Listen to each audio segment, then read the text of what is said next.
Good evening, everyone, and thank you all for joining us on this Monday, July 13th, 2026. As noted in the agenda, we had a closed session earlier today, and no action was taken, and staff was given direction. I will now open us up for our public meeting, and I'll start with the public charge, but then Commissioner Jacobs, would you be open to reading the land acknowledgement? And then Valentine, would you be open to doing the pledge? All right. So I'll start with our public charge. The Board of Commissioners asks its members and citizens to conduct themselves in a respectful, courteous manner, both with the board and fellow citizens.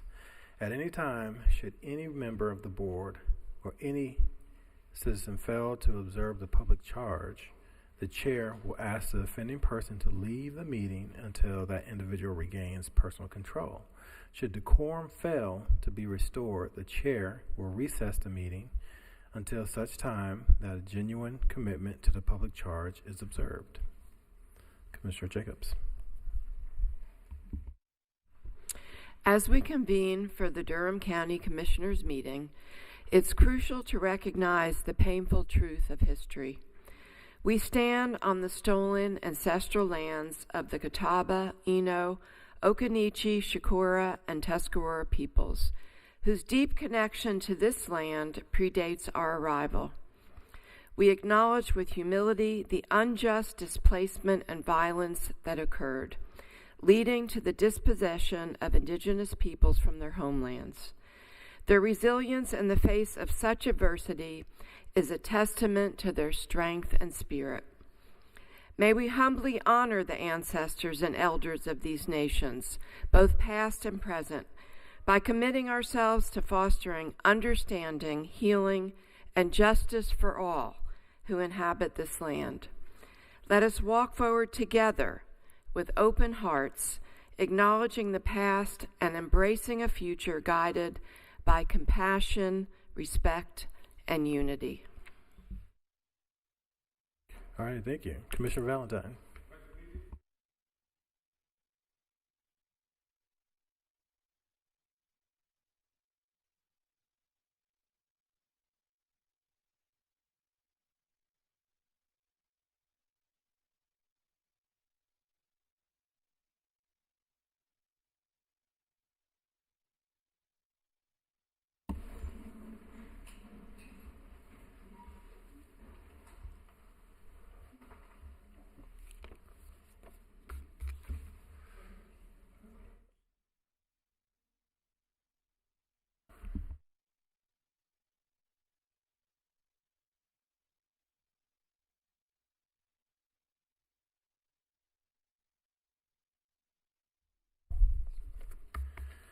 All right. The next item on our agenda is our agenda adjustments, but I will note the use of e-cigarettes or vapes are not allowed on county property, and I see the use of it. So if you continue to use it, I'm going to have to ask you to leave. Are we understood? Are we understood? All right. All right. Agenda adjustments. Are there any adjustments, or I'll accept a motion to approve the agenda as president? So moved. Second. All right, it's been moved and properly seconded that we approve the agenda as presented. Any further discussion? All in favor say aye. Aye. Aye. All opposed, please use the same sign. Passes unanimously. Next item on our agenda, the announcements. Good Clerk evening, Wallace. everyone. I'm sorry. I will read the announcements published in tonight's agenda. All Durham County solid waste convenience sites will be closed to the public on Thursday, July 16th for a scheduled staff development day. During the closure, operations at all convenience sites will be suspended. The convenience site locations include Parkwood Convenience Site and Northern Convenience Site. Both sites will reopen with normal operating hours at 7 a.m. on Friday, July 17th.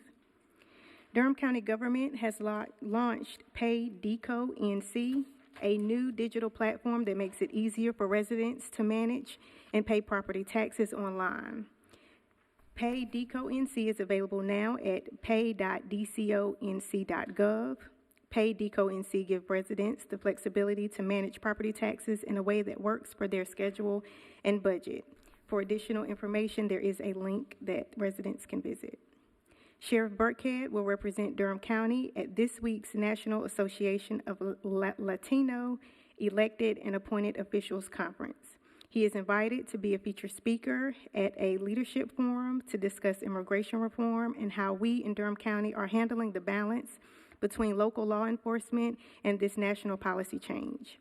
He is scheduled to speak on July 16th and will be joined by the police chief of Santa Ana, California, in neighboring Orange County.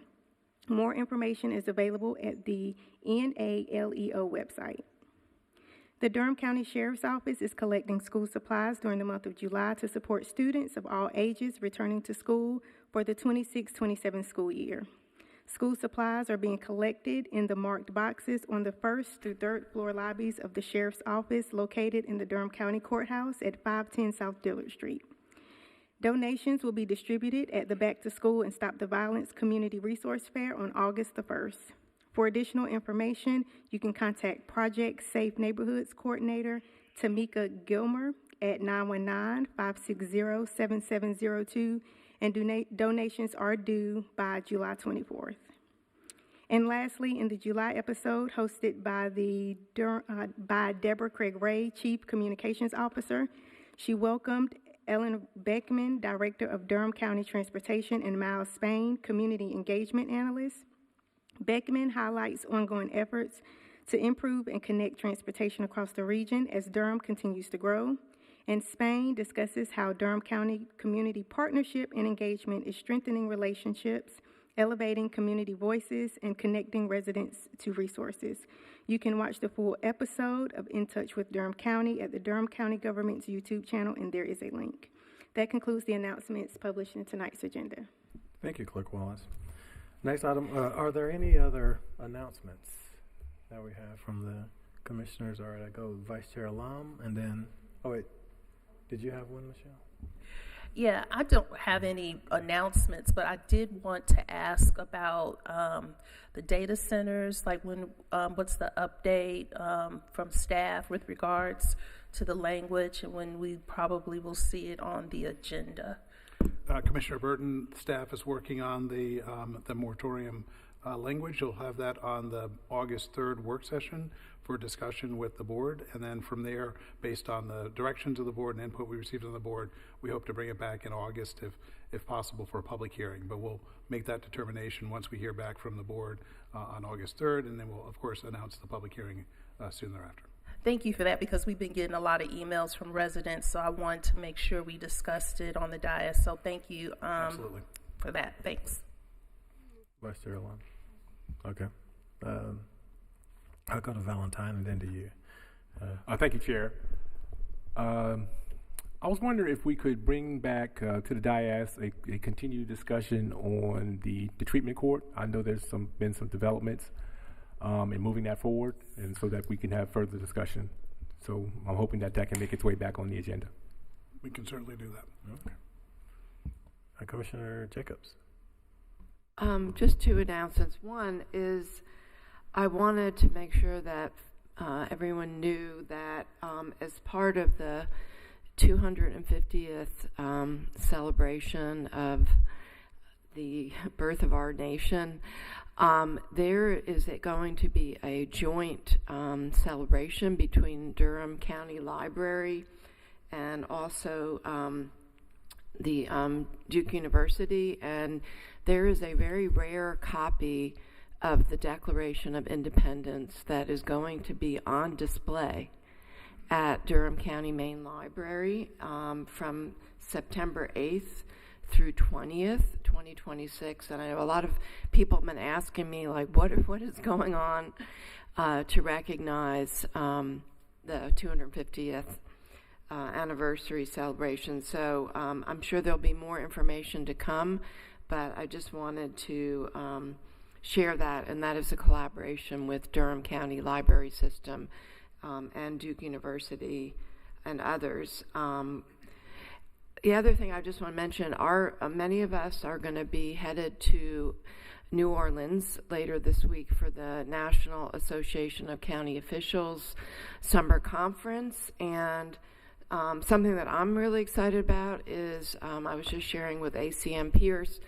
I've been invited by a county commissioner in New Orleans with some other county commissioners to go to a cafe in New Orleans called Cafe Reconcile, and I'm excited about it because it is a cafe. I did not know about it until the invitation.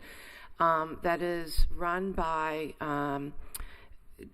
youth who are at risk, who have been justice involved, and also people who are formerly justice involved residents who run this cafe, and I'm excited to eat there and see how the program works, because frankly we don't have anything like that in Durham.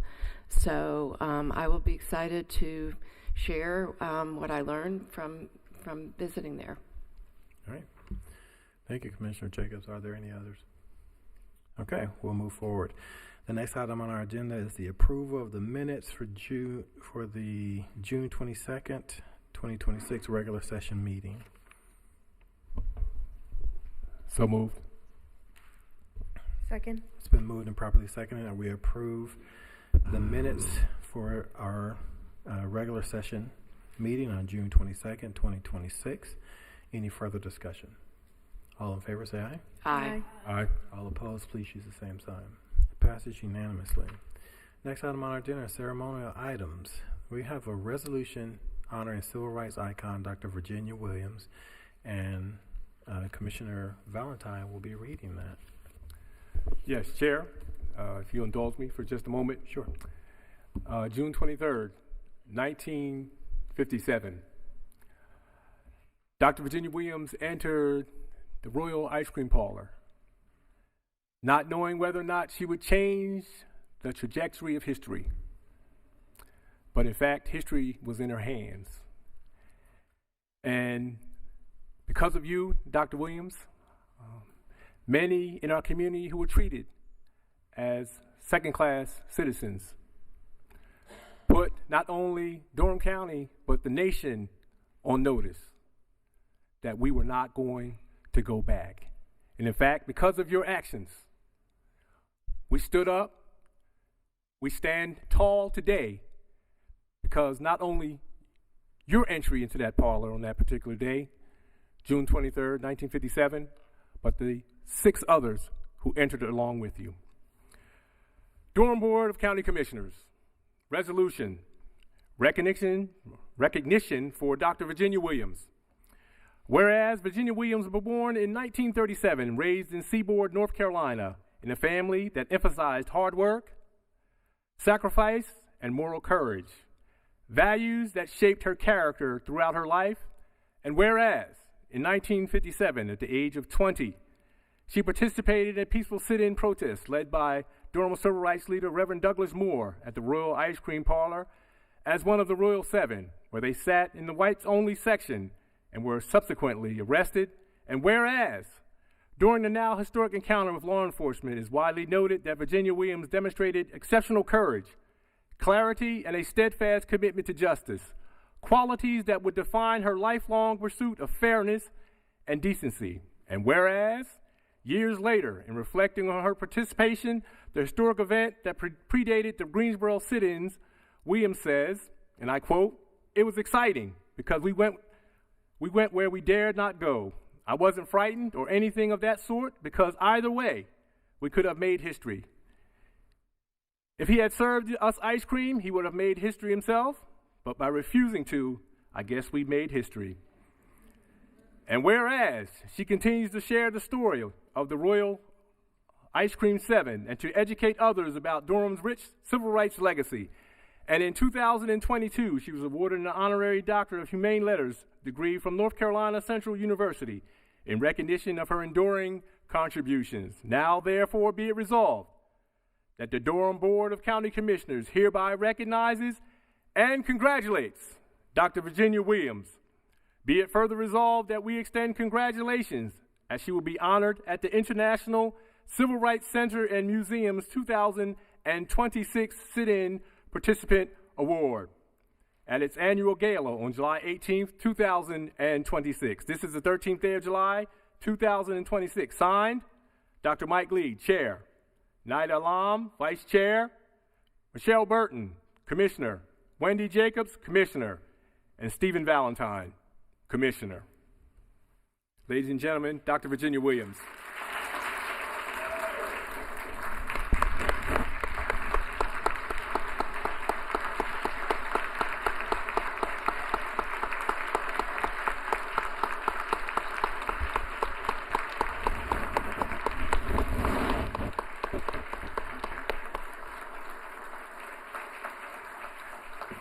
Please be seated. Dr. Williams has her church family with her this evening. In particular, her pastor and his congregation, the Reverend Dr. Abdu Knox from St. Joseph African Methodist Episcopal Church. If you approach the podium, Pastor Knox will introduce Dr. Williams. Before he does that, I do want to note that William A. Billy Marsh Jr., a revered legend and legal titan in our community, served as legal counsel to the Royal Ice Cream 7. And we have today with us his son, William A. Drew Marsh III. We know him as Judge Marsh.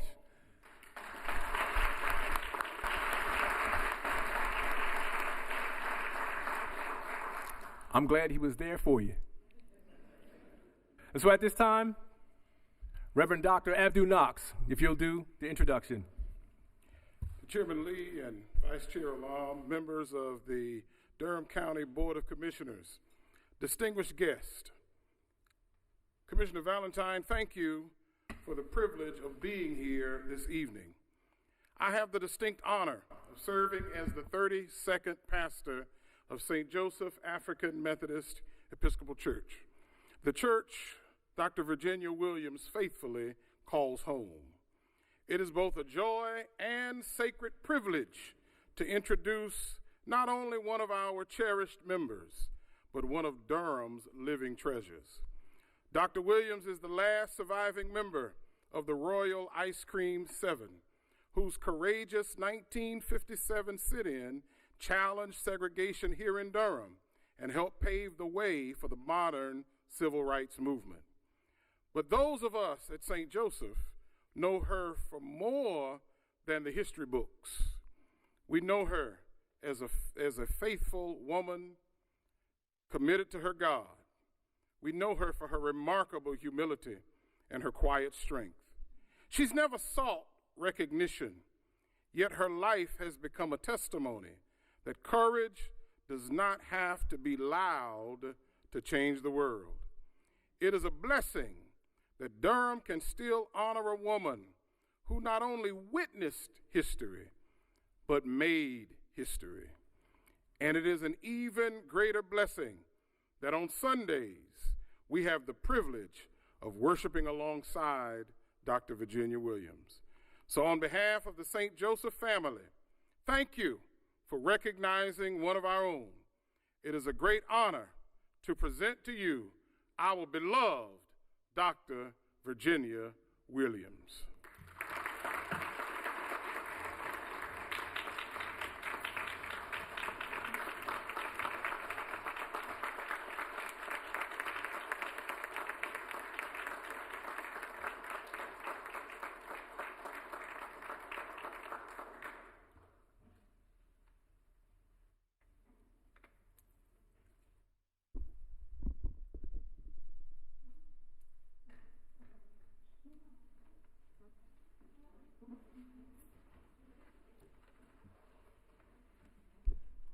Good afternoon, everybody. This is another surprise. I didn't expect to see this many people here, but I am always glad to see them, and particularly to see my family, my St. Joseph family, to come and help us celebrate something that happened years ago. Never in my wildest dream that I think it would come to this, but you just never know. You take that one step and you just keep walking and keep on talking, and eventually things will begin to happen. And so I want to just thank everybody that's here, thank all of my members, my pastor, and all of them show up when there's something going to be said about the Royal Ice Cream Sit-In and the Royal 7. And there's just one more living in East Orange, New Jersey, and I am here to continue to carry the battle on. And that we will do as long as God lets us. So I want to thank each of you, and I say thank you, Pastor, and to God be the glory for the things he has done, and will keep on doing it. He's not through with us yet. That's right. He is still working miracles, and that is what it was, a miracle then, a miracle there, and we'll just keep enjoying the miracles that he keep blessing us with. Thank you.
All righty. Let's do one more round of applause for Ms. Williams.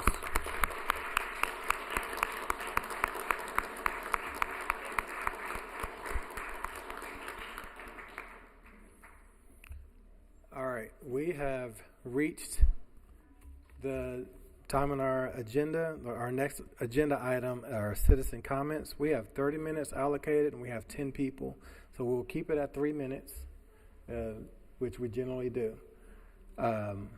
So we have 10 people, like I mentioned. I'll call up 3 at a time, and you all can line up on the side over here. You'll be speaking at this podium over here, okay? So we have Jessica Saxton is going to be speaking first, then Jessica Jones, and then Mr. Rafiq. Mr. Rafiq, you'll be third, okay? All right, so we have Jessica Saxton. Okay. Jessica Jones. And then, I'm sorry, Mr. Rafiq, I can't pronounce your last name, so I'll just call you Mr. Rafiq. Rafiq, okay. All right, so maybe we'll come back to them. Would you like to go first, Mr. Rafiq? And then we'll just have them file in after you.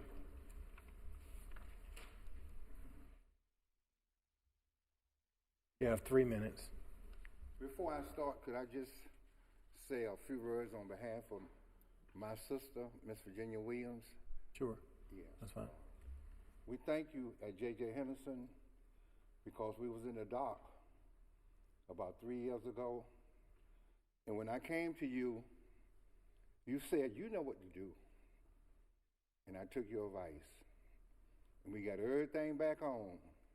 And all the so-called handicapped, physically challenged people in the building, we thank you. We thank you for your continued service. We thank you. Okay.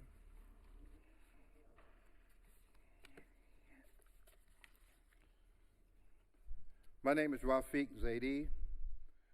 I'm the president of the Black Men and Women with Boots on the Ground, Durham, North Carolina. I'm here tonight on behalf of the stolen children in Durham. According to the statistics, we have, as of November the 26th, or May the 26th, 178 children in custody, that's DSS. 148 of those children are black. Some have been in custody, 187 has been in custody for over 2 years. Where are the Durham children being placed? 2 of the children are in homes with their parents. 66 are in unlicensed homes. Some are in homes with licensed relatives. Some are in homes with non-court-ordered relatives. Some are in traditional foster homes, 49, therapeutic foster homes, 33, children in group homes or facilities, which we don't know which one, 12, children in jail or detention, 6, and 2 runaways. Runaway child running wild. Where are these children? I want to know that ran away. Have they been apprehended, rounded up, or caught? Are they the 2 children that we've seen a young Caucasian male with near I-47 with a sign saying that him and his children were homeless and they had no place to stay in Durham? Were they the 2 children that ran away? I'm here tonight to tell you that the buck stops with this commission. We are sick and tired of our children being kidnapped, and no one seems to want to respond to our call for justice. So as of tonight, I probably won't be dealing with you no more. Because I am demanding revolutionary action. For every child that goes into your system, and you cannot tell us where that child is at any given time, we'll carry you to court. Let me make this statement clear. You didn't respond to our request before. When DSS building had a carbon monoxide scare. Thank you, Mr. Rafiq. Thank you.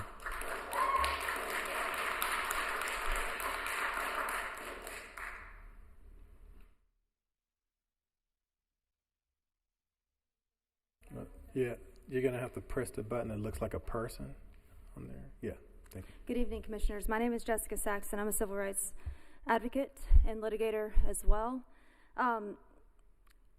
Dr. Williams reminded us of a very important thing tonight, and that is that injustice does not correct itself. And in 1957, she, along with 6 other individuals, stood in violation of orders, in violation of our government, in violation of laws, and they were arrested. And that wasn't right. And now we have parents that are coming here speaking, begging for you, asking you, petitioning our government, using our First Amendment right to petition our government for redress of grievances about the children that are being kidnapped and trafficked and stolen and pushed through our system in exchange for money. I served all of you with a notice last year.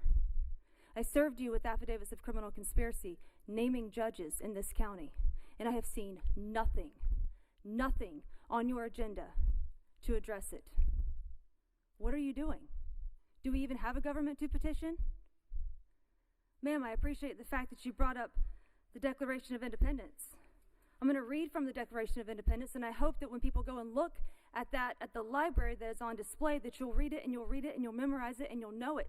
For the people that are here, it is time for the people to stand up against a tyrannical government, against an oppressive government, just like Dr. Williams did, because this is not the time to sit on your pew or sit on your couch or sit behind social media and not do anything when we have children that are in foster care. These children that are being removed from their parents, they're being put into foster care. They have an increase of being raped, an increased odds of being molested, an increased odds of being lost, being killed, while they're in our government's custody. That is not a government that we want in 20 years from now. So I will remind everyone, the Declaration of Independence, it says that whenever any form of government becomes destructive to these ends, it is not only the right, but it is the duty of the people to abolish it, to overturn a tyrannical government. And ladies and gentlemen, it is time for all of you to stand up. It is time for all of you to speak, to use your voice, your First Amendment right, learn your constitutional rights, and exercise them to the fullest extent that our foundational government laid in place for us for just such a time as this. Now is not the time to be silent when we have hundreds of thousands of children that are missing. Go onto the government website. Go onto the Child Bureau website. Look it up for yourself. You will find that we have hundreds of thousands of children that are unaccounted for in this country while we're worried about seatbelt tickets. And we're worried about taxes. And we're worried about paying our government to collect our children and use them against them and separate our families. It is time for us to stand together. Thank you, Ms. Saxton. Thank you. And it's time for you guys to do something. Thank you, Ms.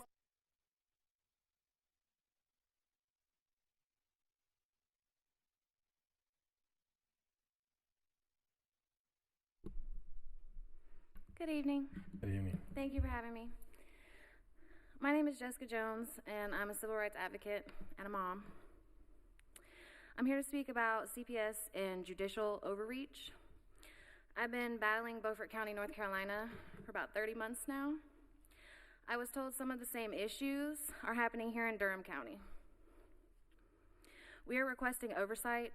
We are insisting on audits. And once again, our children are not for sale. Thank you. Okay. The next 3 will be Amashonda Kurtzy. Then we have Amanda Wallace. And then Pete Eisenman. Sorry.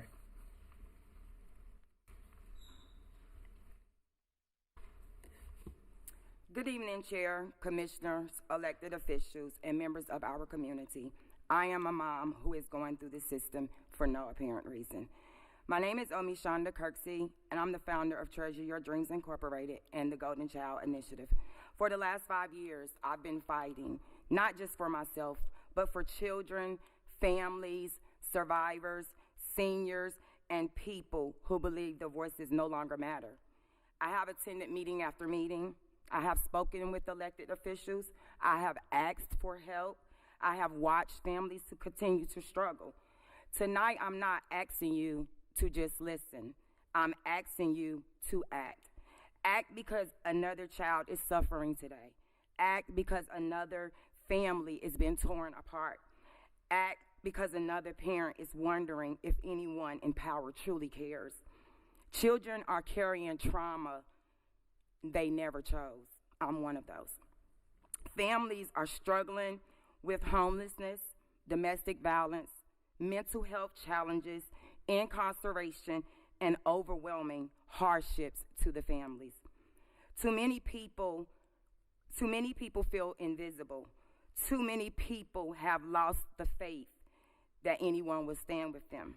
We cannot continue accepting this as a normal. I am calling on every elected official and every public agency to renew its commitment to transparency, accountability, and service to the people. Where this is credible evidence that the public trust has been broken on people's rights or people's rights have been not been respected, those concerns deserve independent review and appropriate action. Our communities deserve systems that people can trust. Our children deserve safe, stable, and loving environments. Our families deserve dignity and respect. This movement I created is bigger than me. It is bigger than politics. It is about protecting our children, strengthening our families, and restoring people's hope. Our pain became our purpose. Our purpose became a movement, and my movement is going to change lives. Thank you.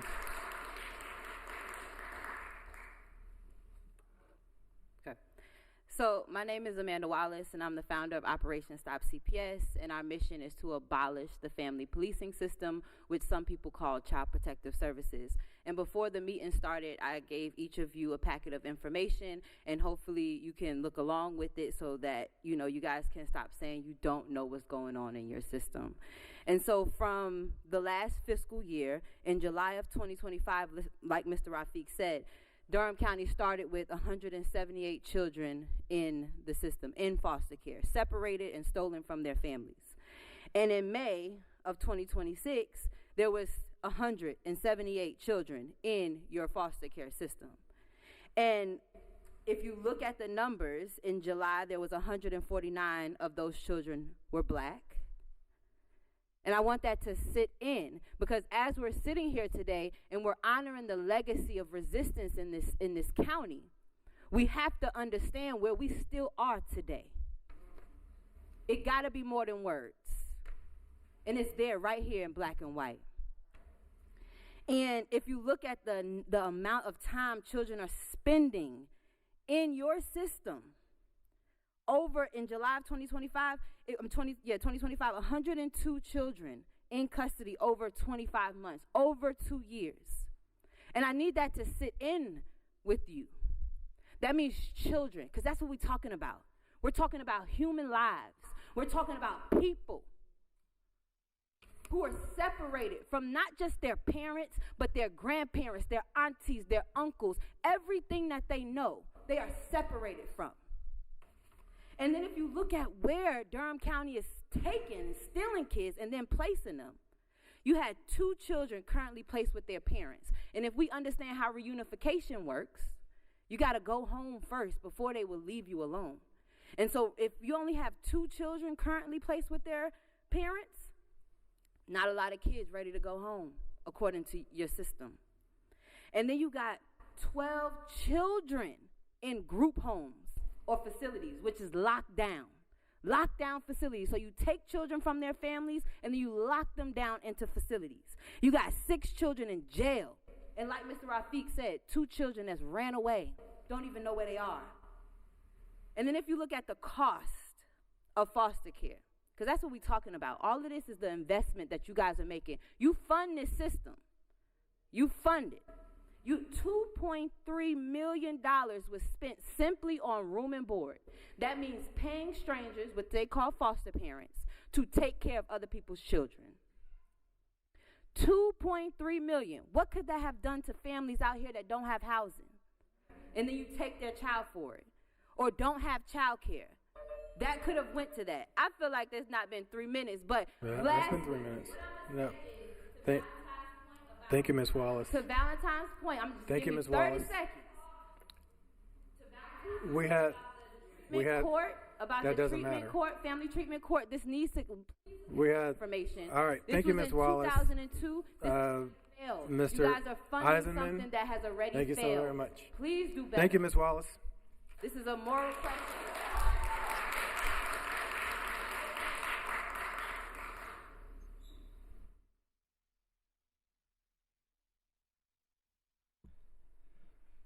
This is called institutional muzzling. When you take an issue like this and you give people 3 minutes to talk about it, it's unconscionable. Family policing is a state child seizure apparatus. It uses the language of protection to conceal kidnapping, surveillance, coercion, and legal family destruction. Its roots are in chattel slavery, indigenous child removal, and colonial governance. Its present-day mechanism is the conversion of poverty into neglect. Its courtroom weapon is retroactive legitimacy. Its final violence is termination of parental rights. Reunification may return a child, but it does not undo the terror of forced separation. The system is not broken. It is doing exactly what domestic war systems do. They isolate, they intimidate, they punish, and they fracture targeted families while calling violence care. Are you listening to me?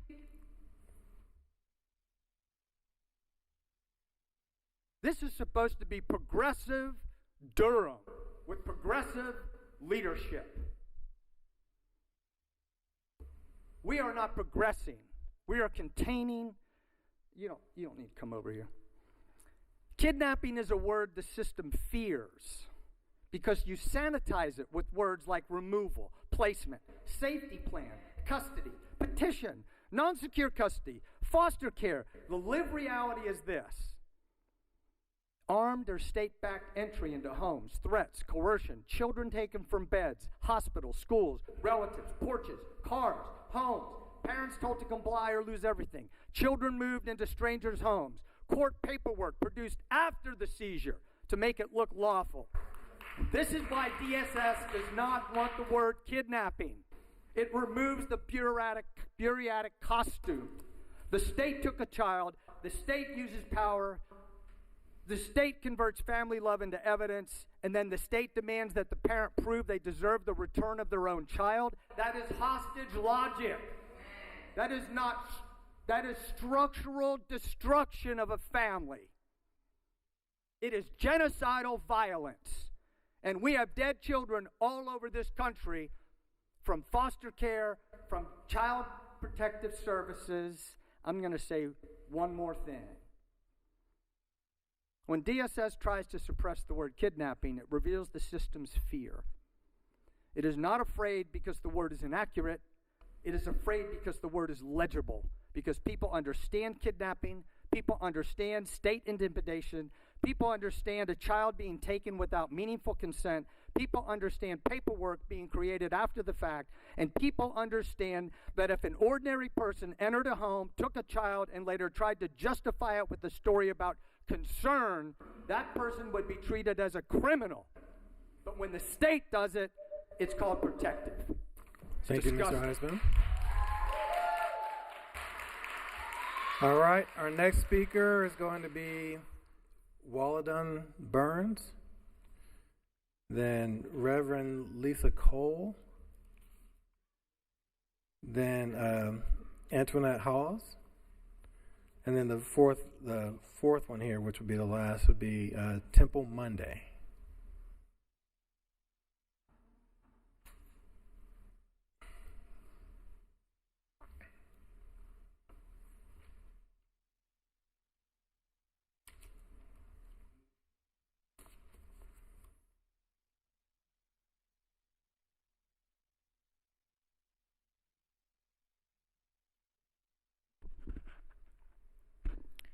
Hey, you guys.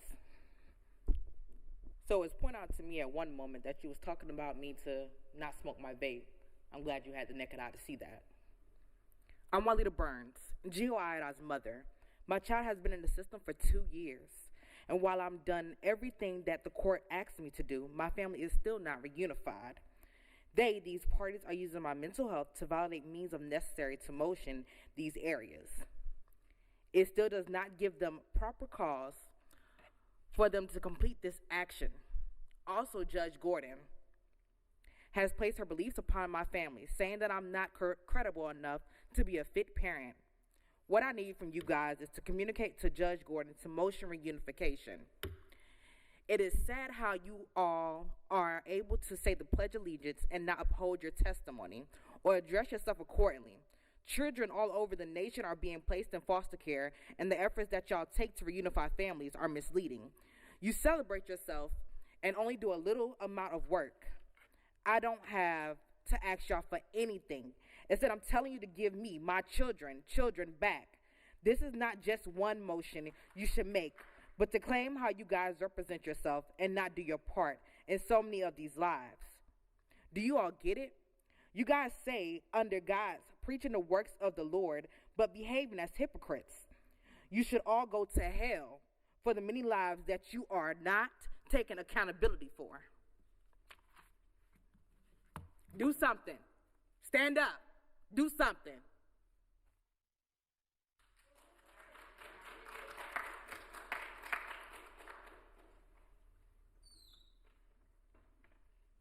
We had Reverend Lisa Cole, then Antoinette Hawes, then Temple Monday. Thank you for allowing me to speak tonight. I'm Reverend Lisa Brown Cole, a pastor in the United Methodist Church for 41 years, and then the last 21 years served as the manager of the chaplain department at Duke Regional. I've been a Durham resident for 28 years. Along with caring for people in my work, I'm also very, very passionate about our care for our animals. Certainly, as we know and hear, there are many, many concerns in our Durham County that are being addressed and need to be addressed, and I'm here to advocate that this need for our beloved animals also be addressed. As each of you have seen through all of my emails to you, and my strong support for the building of our new shelter for Durham County and its new location. When many of you visited our only animal shelter in all of Durham County over a year ago, some of you for the first time, we all were shocked and overwhelmed as we had an up-close look at the condition of this very old shelter. The inadequate size of it for the many, many needs of so many animals is only one of the difficult challenges the staff and the animals face every day there. But there is inadequate and unsafe airflow, quality issues, a lack of the type of space and equipment for the many medical interventions that are needed. There's no real welcoming space for those coming to adopt, or separate space when there needs to be a surrender. And the list goes on and on, as you know.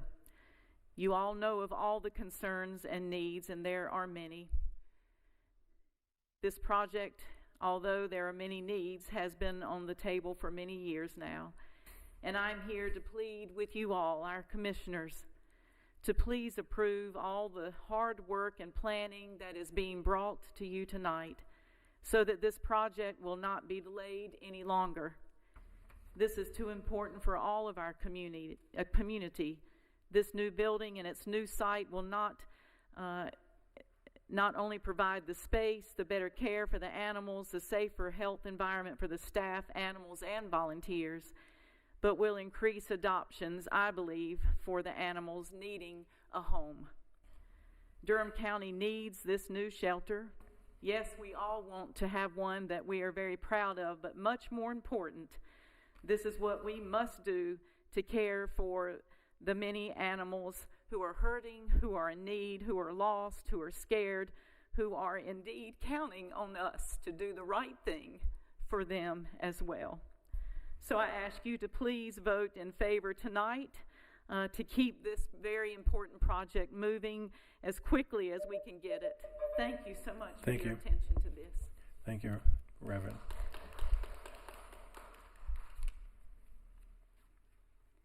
Hello, my name is Antoinette Hawes. I live in Durham all my life, and it is a matter of fact that the animals get better treatment than the children. It is well documented that PETA is a great representative, a great legal representative of animals. But where's the support for the children? I wager that if you would invest in your community and invest in a marginalized community that you say that you care about, that you make homage to at the beginning of every meeting, if you consider supporting the current marginalized community, you would need an animal shelter. Because children like pets, and the families could afford pets. When you have a family, you have parents and you have children and you have pets. Your focus is skewed and you are misappropriating funds. It's about appropriation. You have sufficient amount of money. You do. It's about how you're spending it. Like giving Maggie the money for this drug court. She can't even pass a state audit. She's still not on track to meet the state's goals. But nobody wants to talk about Maggie's failures because everybody loves Maggie. She brings money to Durham County. And that's what we want. We want Durham County to have more money, not stable families, not happy animals, not safe communities. You're a failure. You're the failure. And I hope I never see y'all sit on this board after the next election. I hope every last one of y'all are replaced because you will have earned it. You will have earned it based on the decisions that you have made this year alone. And it's just July. Just a complete failure. And I'm not sorry. I'm convicted. I am committed to replacing every single one of you. I promise.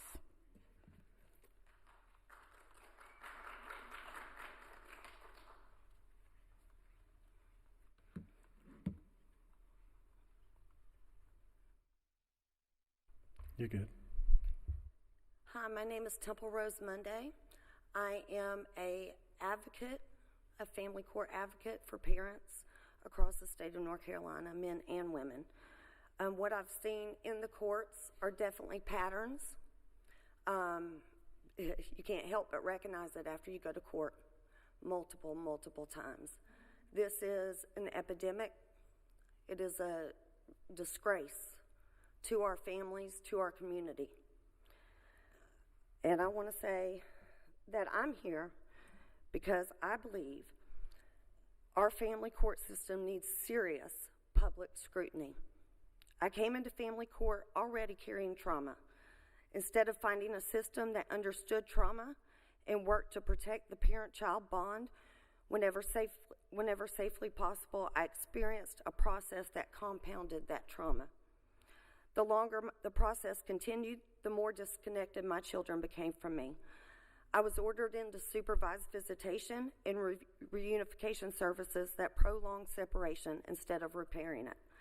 I spent years fighting to maintain a relationship with my children while paying for services that I believe made the situation worse instead of better. I was also subjected to stipulations that I believe silenced me from speaking publicly about what was happening to my family. Parents should not feel that they have to choose between protecting their children and using their voice to advocate for them. We talk about being trauma-informed in healthcare, education, and child welfare. Why shouldn't we expect the same in family court? If children and parents are already experiencing trauma, the system should be designed to reduce it, not deepen it. I believe we need to ask difficult questions. Are supervised visitation and reunification programs being independently evaluated? Are professionals receiving meaningful trauma-informed training? What outcomes are being measured? Are these services strengthening families, or are they prolonging separation and increasing trauma? I am asking for an independent review of supervised visitation, reunification therapy, trauma-informed practices, and the financial incentives surrounding these court-ordered services. Families deserve to know whether these programs are truly healing families or whether they are prolonging the separation and increasing the trauma. The decisions made in family court shape children's life for decades. We owe them a system that heals instead of one that leaves family believing they were harmed by the very institutions meant to protect them. This is not just about my family. It's about all of us that are in here that are telling y'all to pay attention. Pay attention. Thank you, Ms. Bundy. All right. The next item on our agenda is the consent agenda. There's 20 items on our consent agenda. Are there any comments about consent? We haven't seen these before, so maybe, okay, if you want to do, I don't know if you were, if you just want to take questions. Okay, we can do it that way. Take questions, yeah. Okay. Did I miss something?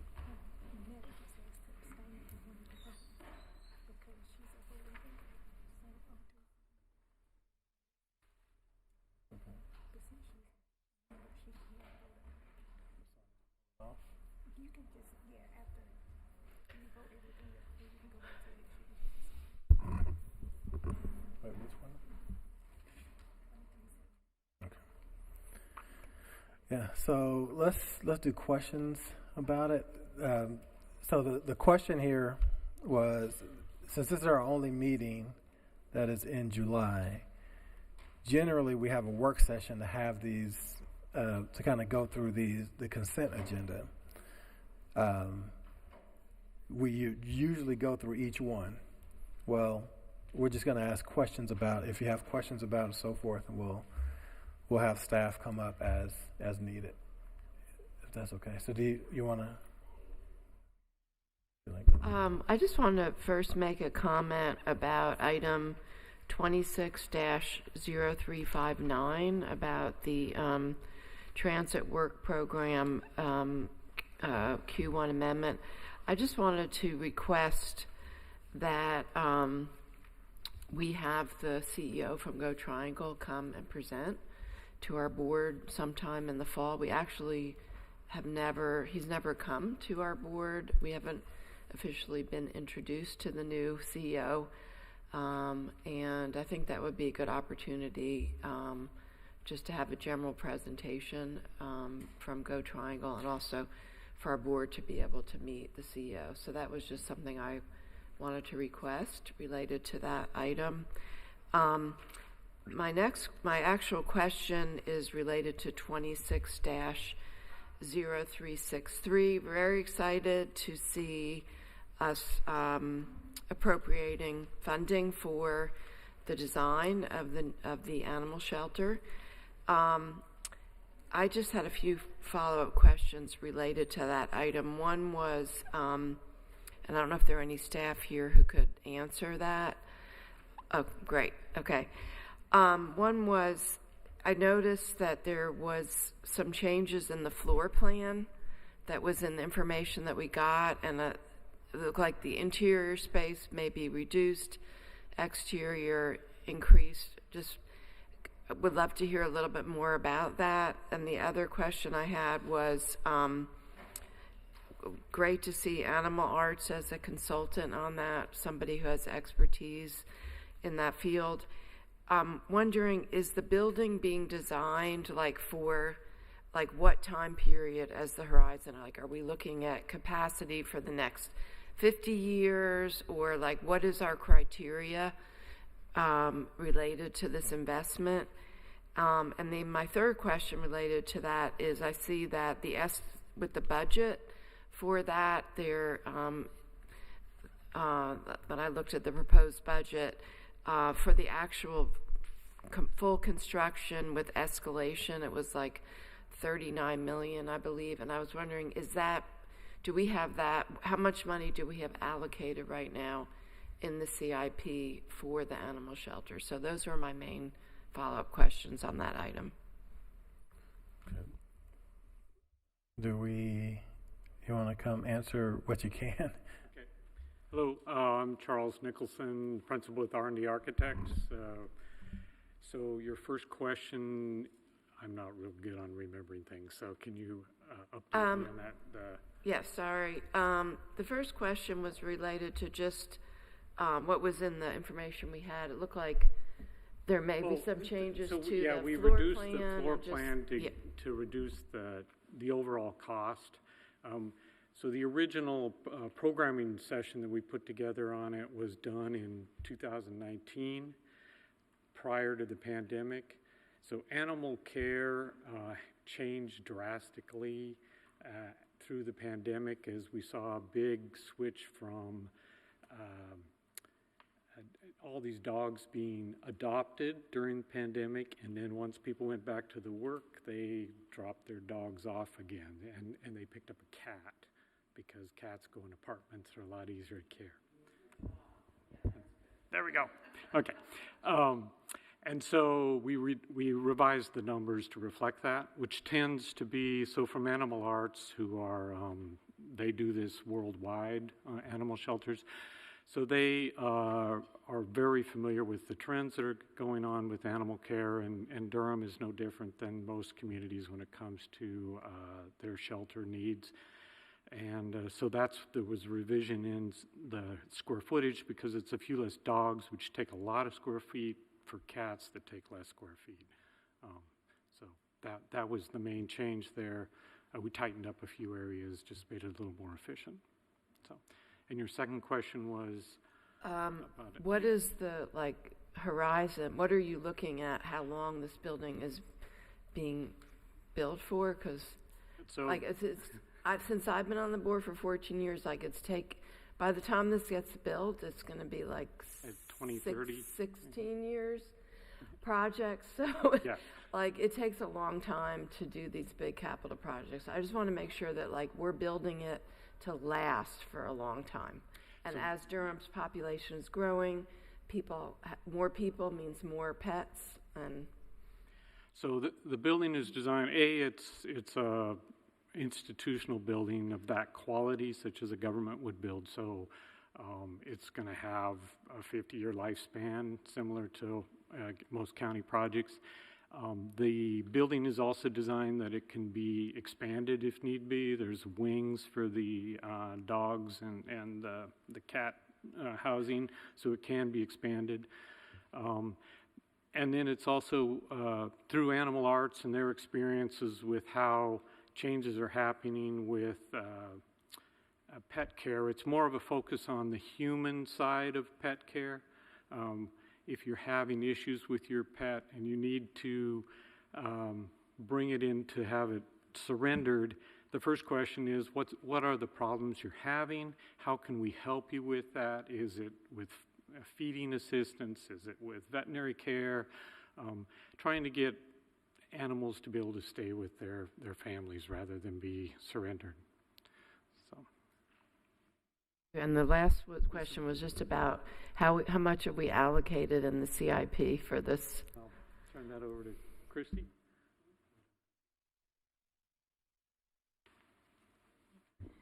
Good evening, Commissioners, Deputy County Manager. Christy Raleigh, Senior Real Estate Officer, but I'm Interim Project Manager for the Animal Shelter. If your question is what do we have encumbered so far for this project, we don't have anything because this is the item that creates the capital project. But I feel like that's probably not what you're asking. I thought that we had allocated funding in our CIP for this. So Yeah. that's what I was wondering, how much we have been kind of earmarked. I believe the project is in the CIP, the long-term CIP. I'm not sure how much is actually allocated for it just yet. Okay. But we can find that information out for Okay. you and get it to you. All right. Okay, thank you.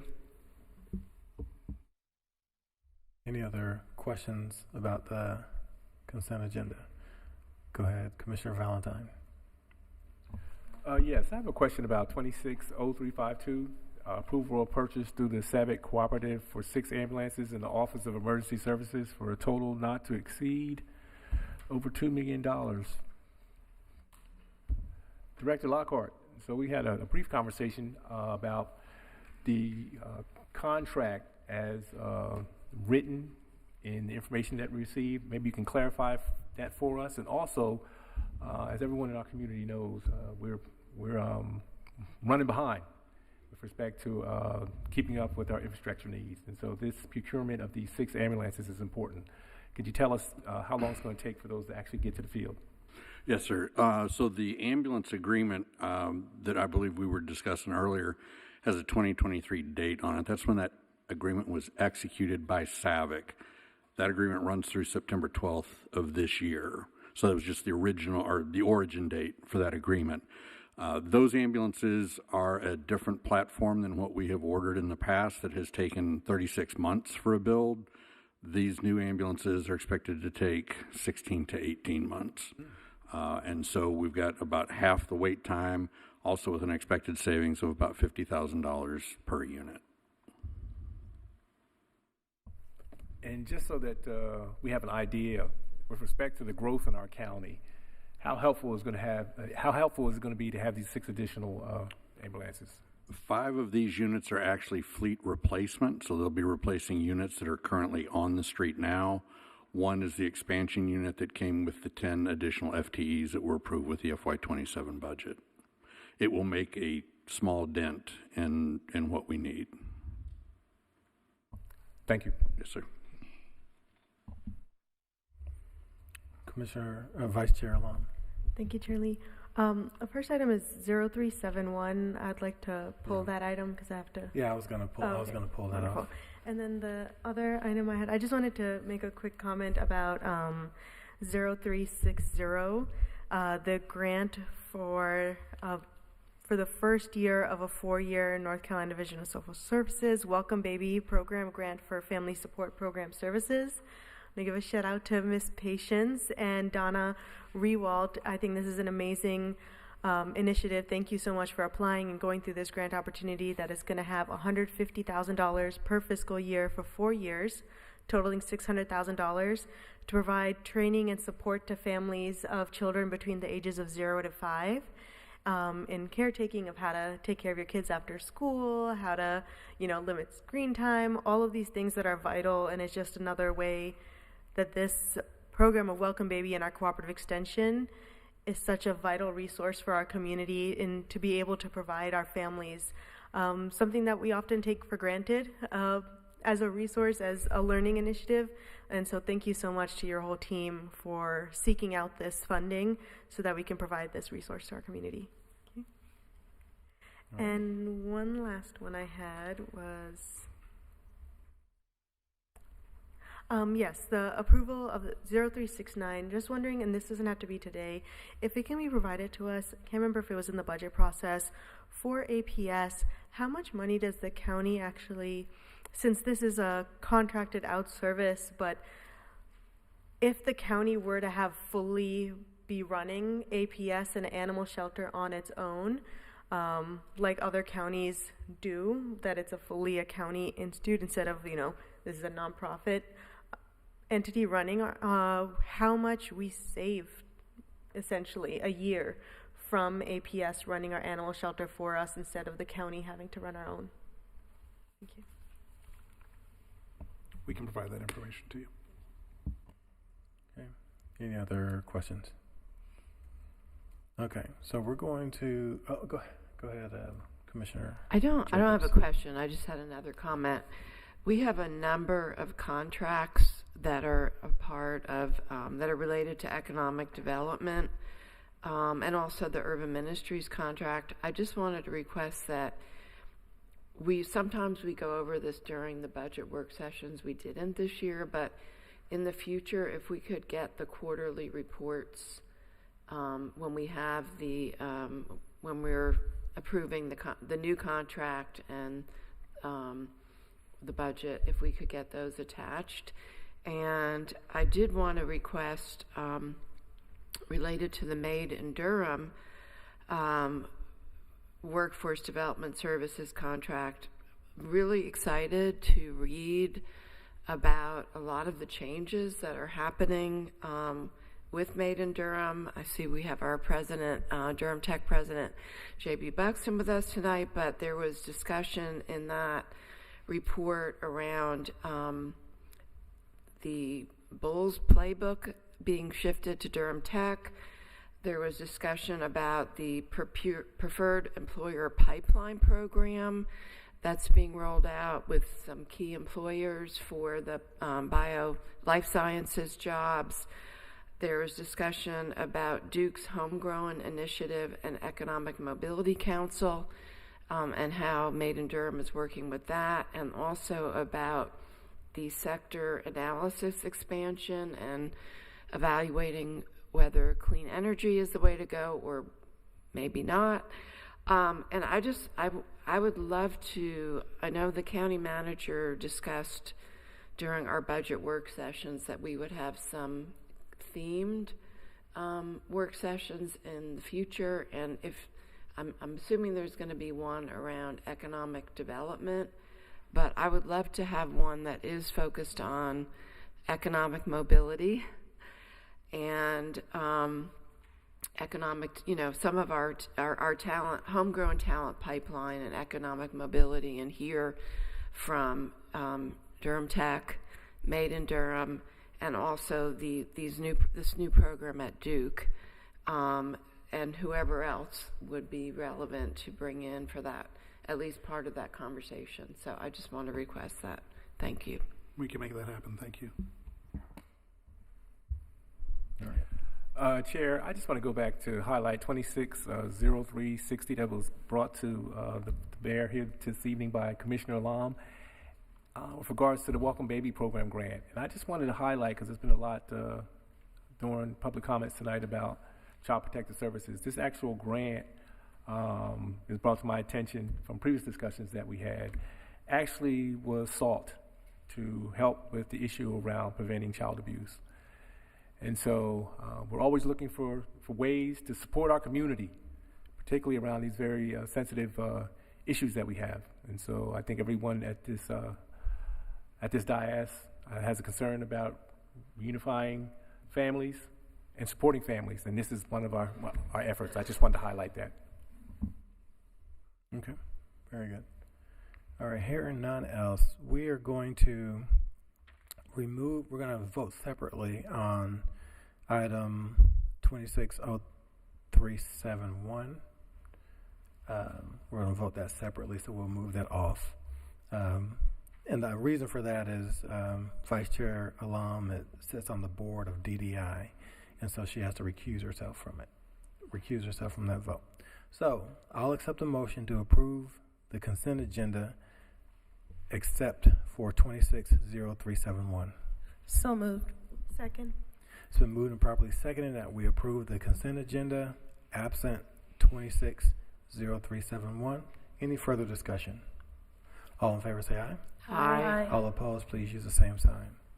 Now I'll accept a separate motion with Vice Chair Alam recused to approve item number 260371. So moved. Second. It's been moved and properly seconded that we approve item number 260371. Any further discussion? All in favor say aye. Aye. All opposed, please use the same sign. It passes. Abstain. Passes with 4-0 and an abstention. All right.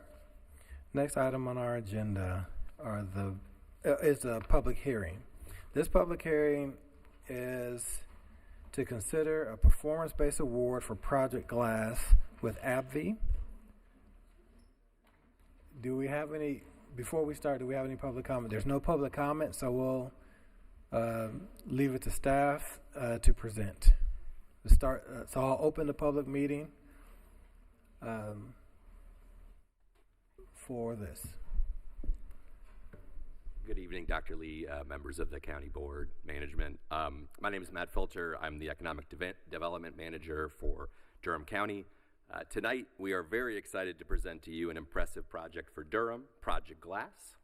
From a high level, this project will create 734 great-paying jobs, invest nearly $1.3 billion in our community, and generate $58 million in new tax revenue over a stabilized 10-year period. Tonight, the board's requested to hold a public hearing to consider a performance-based award for Project Glass with AbbVie Inc. in a not-to-exceed amount of $15.45 million, and to authorize the county manager to negotiate and execute a performance agreement for the award. This performance-based award is funded by the new tax revenue generated by the project. The award pays for itself and would not exist but for Project Glass. All payments for the project will adhere to our Durham County business recruitment and expansion policy and will only occur following annual performance verification that the company has met its job creation, investment, and community partnership commitments. This also includes maintaining that property taxes are paid annually twice the amount of the scheduled payment. This is AbbVie's first major investment in North Carolina.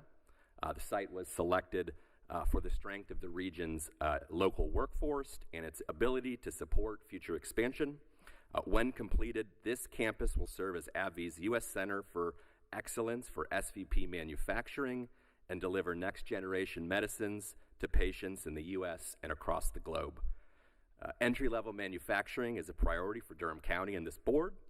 Approximately 65%, so 2/3 of the jobs, are going to be open to those with a high school 2-year or 4-year degree, and approximately 87% will be open to those with a 2-year or 4-year degree. Additionally, with the approval of this award, the company has agreed to make good faith efforts to support the local talent pipeline through internships and apprenticeships and to participate in Durham Public Schools CTE programs. They also offer robust benefits to their employees, including things like parental leave, family caregiver leave, and financial reimbursement for expenses related to surrogacy. An incredible team of AbbVie staff and local and educational partners have helped bring this project to Durham. We're lucky to have some of them here tonight to talk a little bit more about this transformative investment. Chair Lee, if it's okay with you, I'm happy to let them speak now. Absolutely. Okay. They are, and I'll just introduce them, Helen Kim Fitzpatrick. She's the Vice President, State Government Affairs for AbbVie. We have President J.B. Buxton here with Durham Tech Community College. We have Dr. Kuldeep Rawat. Yep, there he is.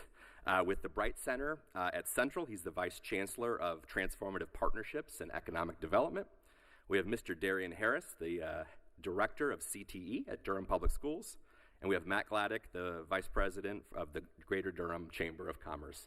So I might invite Helen to speak first, if that's okay, and make a few remarks, and we can take it from there. Thanks, Helen. Thank you. Thank you, Commissioner Dr. Mike Lee, Vice Chair Nita Alam, and the Board of Commissioners for Durham County for welcoming AbbVie to this state and to your county.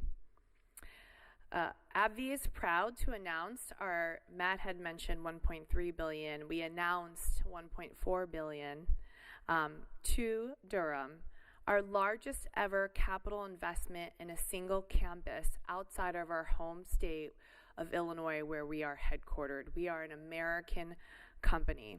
Our Durham investment is part of our broader commitment by AbbVie to invest more than $100 billion in new research and development and manufacturing here in the United States over the next decade. This is AbbVie's first major capital investment in North Carolina, and it's a very significant one. As Matt had shared, when complete, this Durham site is expected to serve as AbbVie's U.S. Center of Excellence for small volume parental manufacturing, helping to deliver important new innovative medicines to patients here in our country and all around the world. It will create 734 high-quality jobs and support more than 2,000 construction jobs as the site is developed. This new state-of-the-art campus will integrate advanced manufacturing, next-generation laboratories, and artificial intelligence-enabled technologies to help support the development of future medical innovations. It will also support current production of medicines in our immunology, neuroscience, and oncology portfolios, areas where patients and families are counting on this continued innovation. For AbbVie, this is more than a new site. It's the beginning of a long-term partnership with Durham and the state of North Carolina, and with the people and institutions that make this region such a powerhouse and a center for innovation. I was asked to speak about why we chose North Carolina.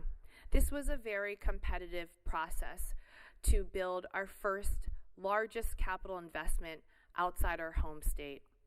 We chose North Carolina because this region brings together what matters most for a long-term investment in advanced manufacturing: a strong and growing life science ecosystem, exceptional talent, leading research institutions, and as Vice President of State Government Affairs for AbbVie, a strong public policy environment that supports our industry and AbbVie's ability to develop and bring new medicines to patients today and the long term.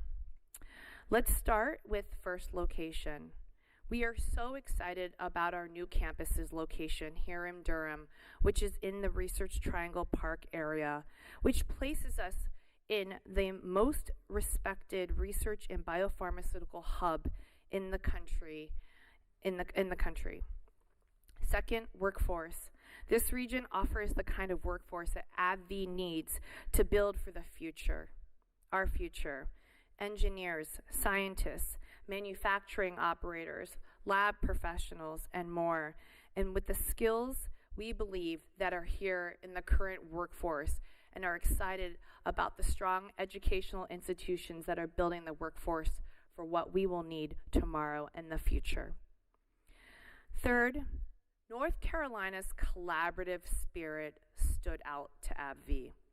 Throughout the site selection process, North Carolina and the county stood out to us because of the collaboration across the state, the county, the city, the higher education and community college partners, workforce partners, and utility partners, and more.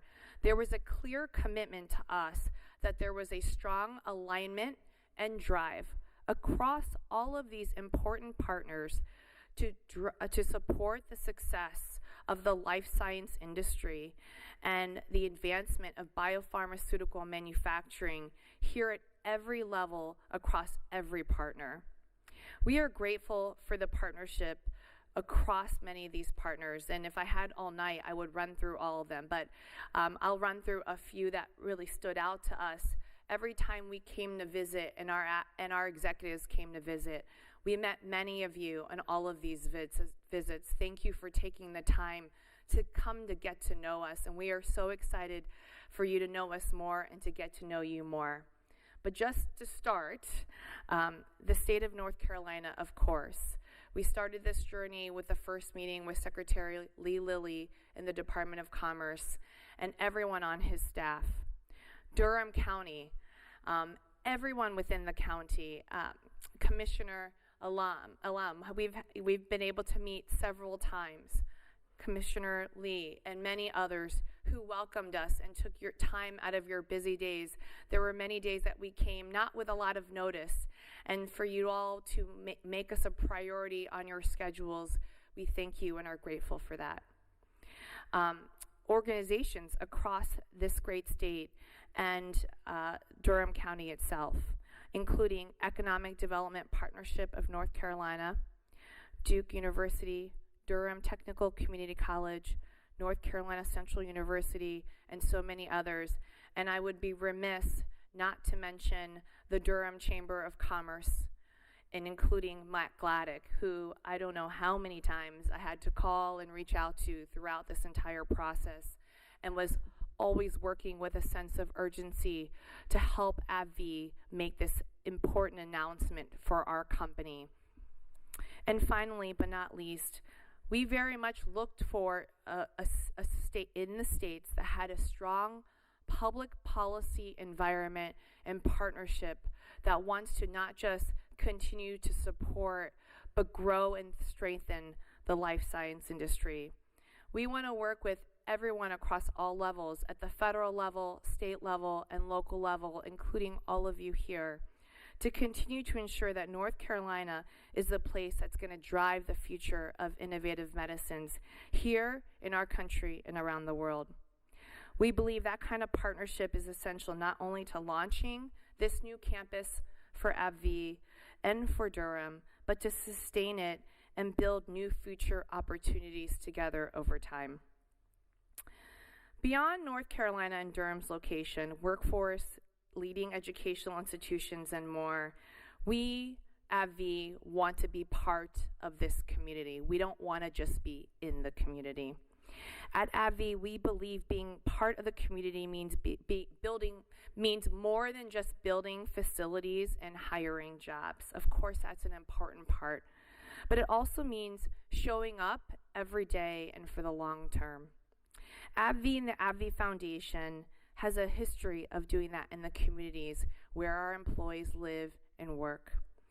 We emphasize advancing health equity, strengthening communities, and supporting educational opportunities across the board. Since 2013, the AbbVie Foundation has provided substantial grant funding to hundreds of community organizations across the globe, with a focus on stronger healthcare systems, effective educational programs, and resilient communities.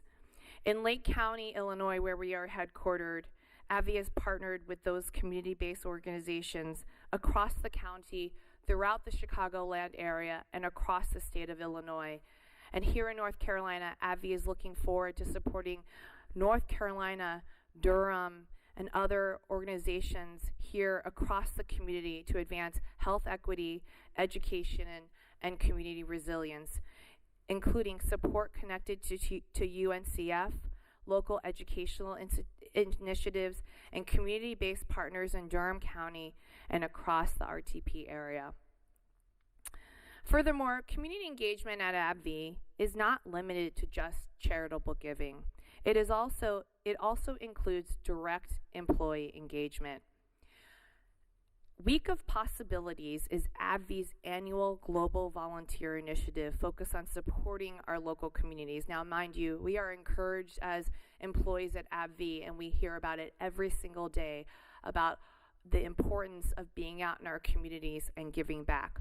But we dedicate a full week every year wherein the employees take time off of work, and we go out into the communities where we are, and we volunteer at those community organizations. Through Week of Possibilities, thousands of AbbVie employees volunteer each year to strengthen our local communities, reflecting our belief that community engagement should be part of how we work. Each year, more than 15,000 AbbVie employees participate in Week of Possibilities, so we have really strong participation across the globe.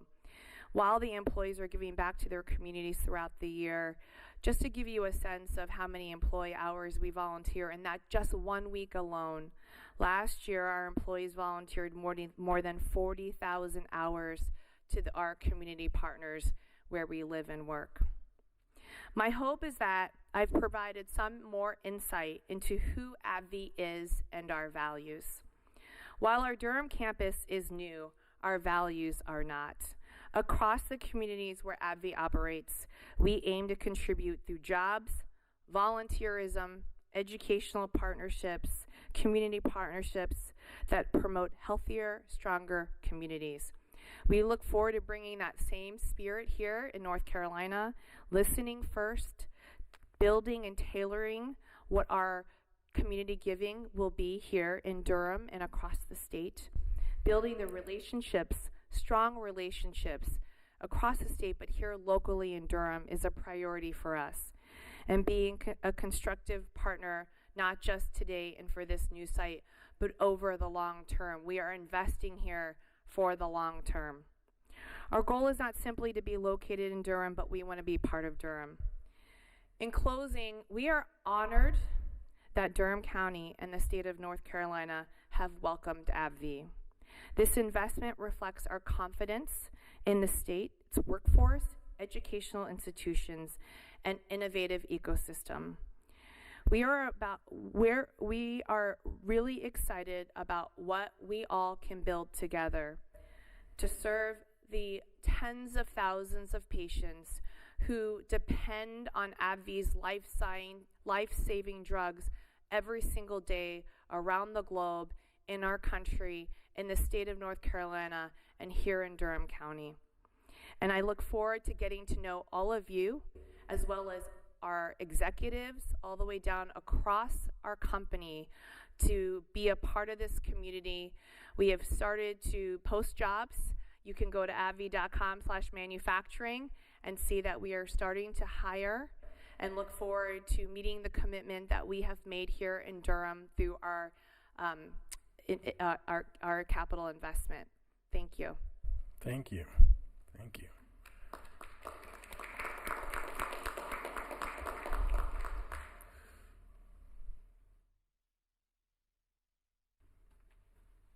Chair Lee, Commissioner Alum, members of the County Commission, it's great to be with you tonight and great to be here on behalf of this great project. If you come to campus, you'll see a building, the Life Sciences building, that's about 9 months from opening. And with that building, $30 million project, about 30,000 square feet of biopharmaceutical training spaces, what you see is a reflection of what you as commissioners and the people of this county have allowed Durham Tech to do in sending two very clear messages to two very clear communities. One is that this county is committed to ensuring the opportunities to prepare for great jobs like the ones that AbbVie just mentioned are available to all Durhamites and in this region. It's a clear message in that facility. The second is to new, prospective, existing employers that this county is committed to supporting their growth and their prosperity in this area. We are excited particularly about AbbVie because this is a company that is committed to good jobs. So when you hear a number like 65% of those jobs being available to individuals with a high school diploma, a short-term workforce credential, or a 2-year associate degree, 87% to a 2 or 4 year, we're not just talking about jobs, we're talking about good jobs. We're talking about process technicians in the $80,000 range. We're talking about jobs where people can take care of themselves and their families, build generational wealth, make a commitment to this community. We're also talking about jobs in that 87% number. I mean, we're talking about close to 650 of the 734 jobs that individuals can come out of Durham Public Schools, out of Durham Tech, and then an innovative transfer partnership we have with NC Central to open up a lot of life science related programming as transfer programs to come to Durham Central. And so you can have homegrown talent moving up through the public systems straight into AbbVie. The last thing I'd want to impress upon you is the clear commitment this company made in round after round of conversations to being a strong community participant and a strong community leader. They were really clear about workforce, and I think I got drilled at many meetings about workforce and how we were going to build this workforce in this talent pipeline, but they were just as clear about the commitment they make to their community back home and the commitment they want to make to the community here. And so I think we are fortunate as residents and potential employees at AbbVie, but also as a larger community, to have a company of this magnitude, this importance to our global economy, but also to life-enhancing and life-saving medication to be right in our backyard. Thank you.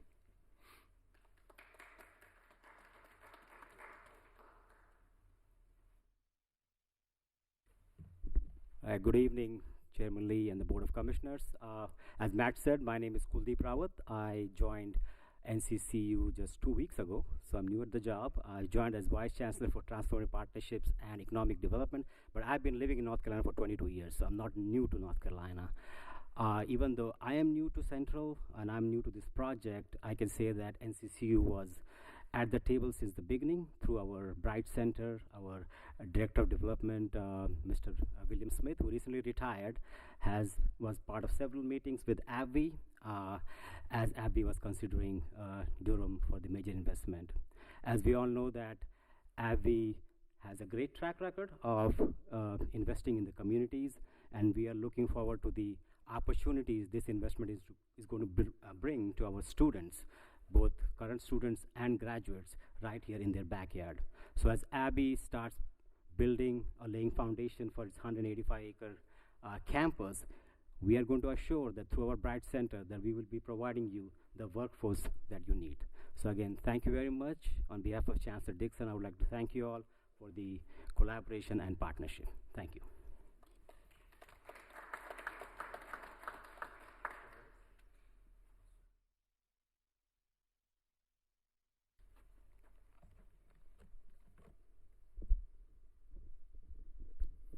Good evening, Chair Lee, members of the board. Again, my name is Darian Harris, and I serve as Director of CTE for Durham Public Schools. And I'm here tonight to speak in strong support of AbbVie's investment and to share what the announcement means for our students.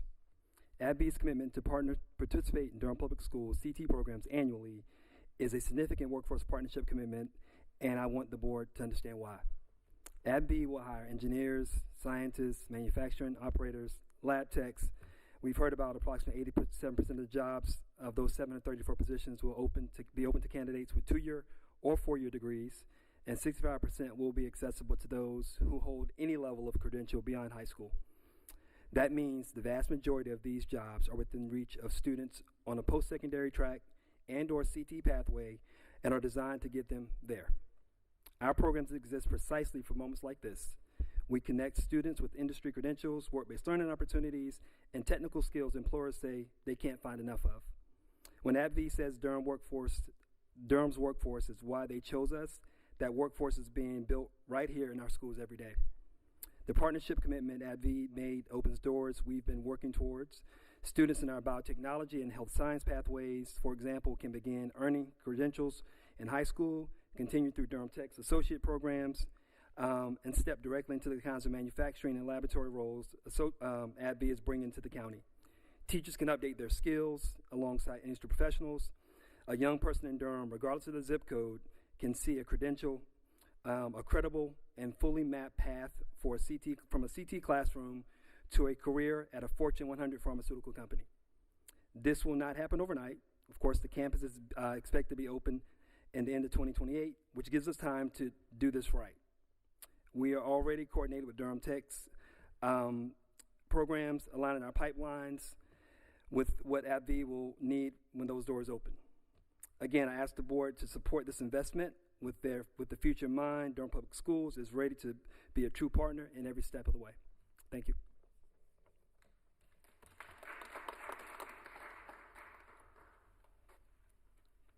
I'm going to sneak a comment in real quick. We have one more speaker, Matt Gladdick, but I just wanted to share to the board and other county staff members just how hard Matt worked on this project.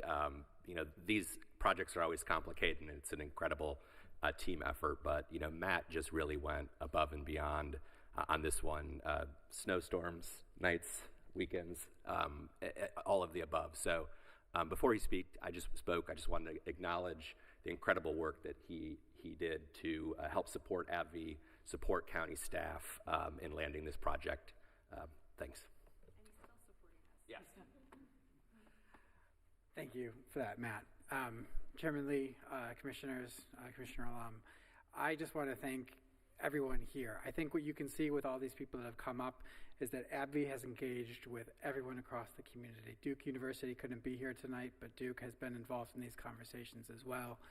This is a team sport. I am really grateful for that shout out from Matt, but I could not have done this without the work of Andy and Matt, with the people here, with the people on water and wastewater and sewer and the planning department that answered countless detailed questions for the work that Duke Power did to be able to move power lines for this, NCDOT speeding up train track crossing projects, and people in the transportation department at the city and the county that answered these questions. Thank you all for this. I'm very excited for the opportunity this provides for these jobs. This is exactly the type of program and project that we want here. Thank you again. Thank you. All right, so this part of the public hearing is for questions directly from, these are just straight up questions from the commissioners to anyone that we have up there. Are there any questions that we would like to present? Commissioner Burton. Yes, thank you so much, Chair Lee. Thank you all for this wonderful presentation. I'm really glad that we have all the partners, Durham Tech, Durham Public Schools, NCCU, Duke, being involved with this project. As a former educator, the question I have, and it's around CTE, like how is AbbVie going to partner with DPS to make sure the students are, can be ready to take on jobs in this type of industry. So I just wanted to hear how are you partnering with them? So, yeah.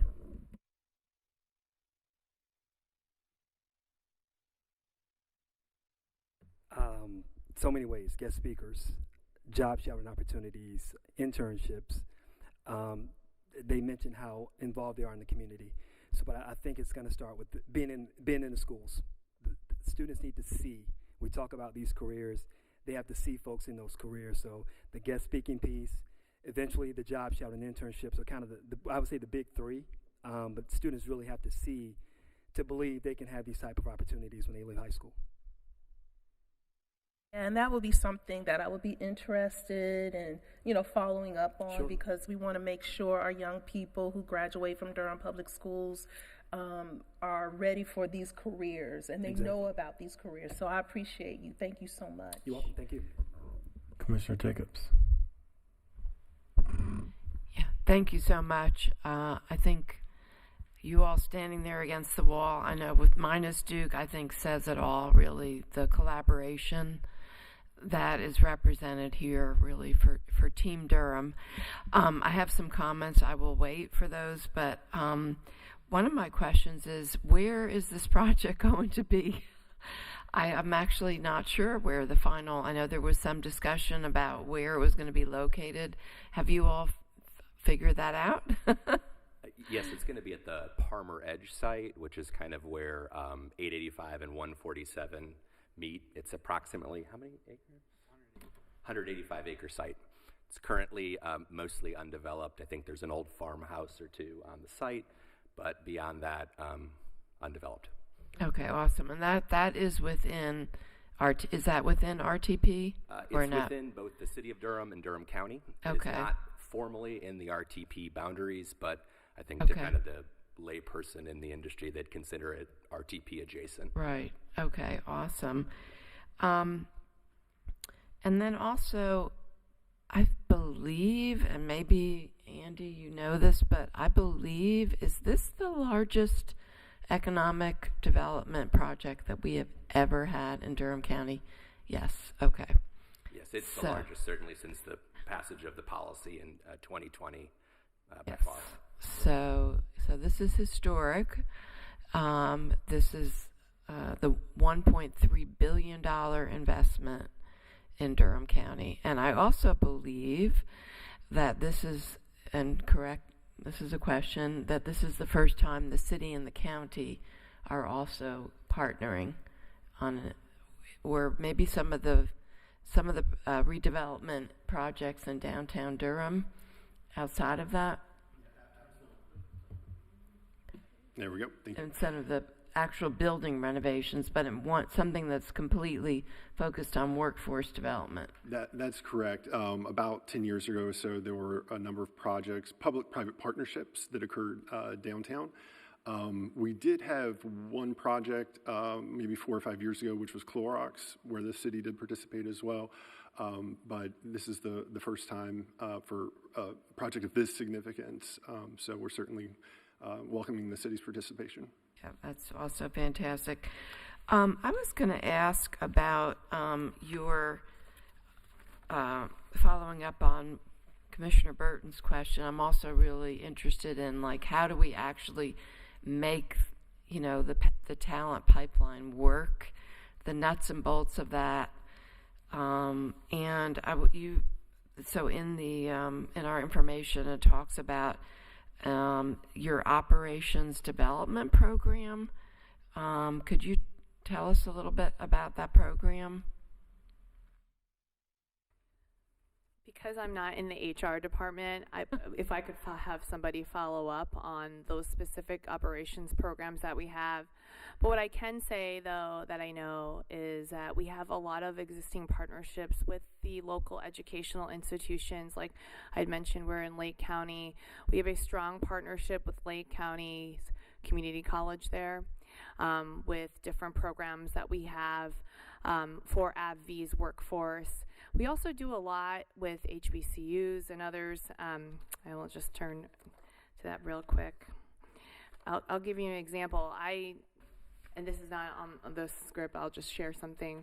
Government Affairs, we're part of the legal department at AbbVie, and one of the things that we do is, and we're really excited to talk to NCCU about this, is that we will, of course, we support these organizations and build workforce programs with our HBCUs, but we on our own, just volunteering, we have something called these academies, these legal academies, where we go in and we'll do a mock court, you know, with the students at the HBCU. We're starting to build one on government affairs, you know, where we can go in and help, you know, folks at the HBCU see what types of careers are available at life science companies beyond just even manufacturing or R&D, but within, even if you have an interest in the legal department or other areas in corporate affairs. So we do these academies. These academies are completely employee volunteerism.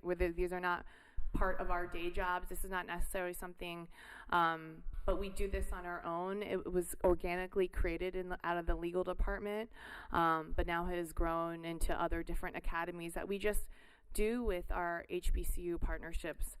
But when it comes to HBCUs, we recognize the importance of broadening pathways into healthcare and science careers, and AbbVie has supported these pathways by connecting with HBCUs around the country through investment with UNCF to help expand opportunities and strengthen the future healthcare workforce.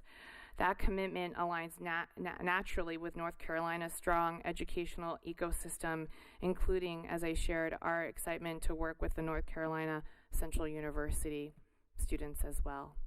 Well, thank you for giving that example. I think that it's really critical that we expose our students to the opportunities, and I know that when we've heard from graduates from our Bulls building up local life sciences, our academy to create a pipeline for life science jobs, I've heard graduates say that they didn't know, you know, the opportunities that existed right in Durham.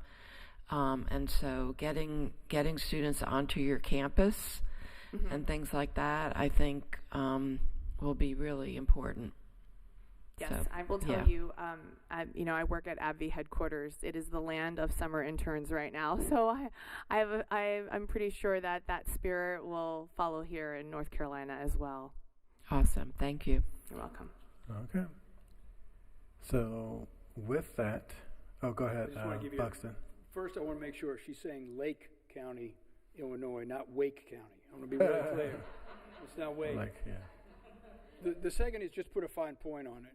You're going to have students from Durham Public Schools, for instance, in the biowork program at Southern High School, who are going to be able to come right into employment at AbbVie. You're going to have dual enrolled students coming into our associates programs who could finish while they're in high school or coming to us later, who can go directly into that associate degree in biotechnology into AbbVie. You're going to have customized training that we provide to some of the workers they bring in who don't come through our system. You're going to have people coming straight out of our biowork, our clinical trials, our associate science with access. And then you're also going to have, in what I mentioned before with NC Central has broadened access to their biotechnology-related programs to our transfer students. it's usually kind of a one-to-one. You're in this program, you can go to their 4-year. They have done so that many of our Associate of Science students, we're talking now thousands of students, have access to their biotechnology related. So the pipeline that we can create here is pretty broad, pretty full. And we can do it from K-12 through NC Central, never mind Duke. All right. So we've exhausted the questions. I will now close the public meeting, and I will open the floor for commissioners for comments. Just comments. You all, we're just doing comments, so you all can take your seats if you want. Or go ahead. Vice Chair Lum, then I'll go to Commissioner Burton. Okay. I just wanted to, start off by saying thank you to Matt Gladdick, our county Matt, as well as Andy for bringing this initiative to us for our board to consider, and all the time and effort y'all put into educating us into all the pieces, but also the time you took, since this is, I know Commissioner Jacobs mentioned, the partnership with the city. Not only is it our first partnership with the city, but it's the city's first economic development incentive ever on its own. So I know the work that y'all did, not just with our board, but also with the city council, to educate them, to teach them, why the county does this process and how it benefits folks when we're creating jobs. So thank you all for that entire process, but also wanted to give a shout out to some of the staff and community members and partners who are here that we didn't recognize yet. We have Ramsey, also from the Durham Chamber. We have Miss Angelique Stallings, formerly Durham Chamber, now NCCU. All of these folks have come together to make this project come to life, and I'm really grateful for, AbbVie choosing Durham County, but also the commitment and interest you took in us when we had our meetings. Myself and Chair Lee joined. The first questions that we were asked was, what makes Durham special? Beyond just, the typical Business Insider headlines of like NC State, UNC, Duke, Durham Tech, like the education piece that like we all know are amazing, and it makes us, but at a personal level of why we choose Durham to be our home. That showed a level of commitment that, when we've had these conversations with companies that I haven't heard. I think a lot of these companies care and want to be part of Durham and the community, but this showed a different level. So I'm really grateful for that and excited to see the partnerships that will come out of it and grow, because I think right now we had one of our toughest budget cycles. We're seeing folks struggling. Because we've had a lot of job losses, we've had a lot of changes in the economy, and so to be able to bring this level of job creation to the area and at such different education levels to make them accessible, so that our students in high school, middle school can see themselves having a future in biotech, in the pharma industry. It's going to have impacts for generations to come.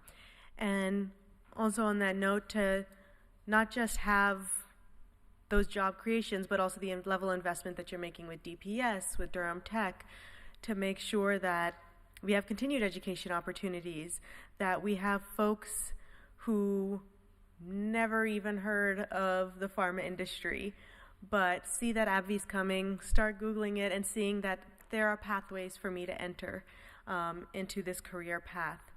And I think that's really great for Durham, and also for the entire state of North Carolina. I'm grateful for Governor Stein and his partnership on this and the resources that he's going to be bringing in. And just welcome to Durham. We know we've given you a warm welcome, and we hope to continue to build that partnership with not just us, but other nonprofits and community spaces and resources that we have. We know that they're going to be excited to have y'all here, because it's going to uplift everyone in Durham to have this level of job creation. And I didn't have one more comment. It's slipping my mind. So Chair Lee, I'll ask you to come back to me in the end when it comes back to me. Sure enough. Commissioner Burton.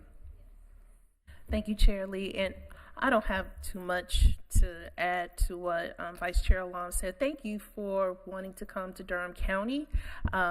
You know, a lot of times we get questions from our residents, constituents about why do we do these incentive packages. And, you know, when I first got elected, I didn't fully understand the reasons why either.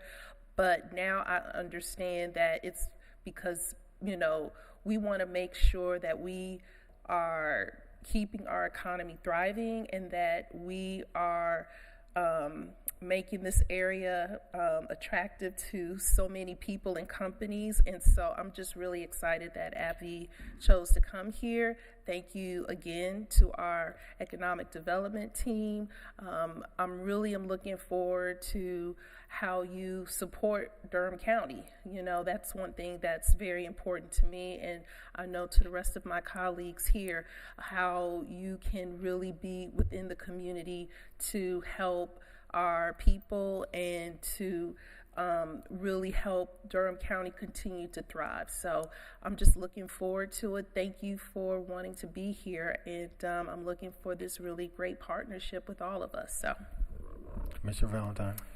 Yes, thank you, Chair. So welcome to Durham County. And thank you again. It's already been stated, but we can never be stated enough.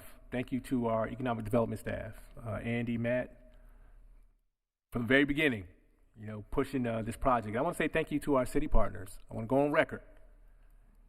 You know, I think that if the city and the county work like this, hand in glove, more often, oh man, Durham County, watch out. It is my hope that we have a long-lasting and enduring relationship with AbbVie, one that survives long past my tenure here in Durham County. Your commitment to local talent and the jobs that you're bringing here and the team that you assembled here today. I tell you, you get me every time when you get Durham Tech and NCCU standing together. You get me every time. And welcome to North Carolina Central University, one of the pillars of our community. I think that you'll find that that's a great place to work. You've also talked about commitments generally to HBCUs and this vast pipeline. It's my hope that the makeup of the workforce at AbbVie is reflective of that. You also talked about construction jobs that could be available. And so we have a lot of small businesses out there looking for work. We have businesses that are owned by women. And we have minority businesses out there, all being competitive in the marketplace. And so I'm hoping that they'll get some considerations, and I'm sure that they will. Also, I would be remiss if I didn't say that I'm looking forward to some of those property taxes coming here to the county. Right? So you said you wanted to be a part of our community. Ooh, that will go a long way in helping us provide the types of services that our residents demand from their leadership. So again, welcome to Durham County. I think that you will find that you made the right choice. Thank you. Commissioner Jacobs. Thank you. I just want to echo the comments of my colleagues. This is a really exciting moment for Durham County. This is a transformational project that we hope will bear its fruits many, many years to come.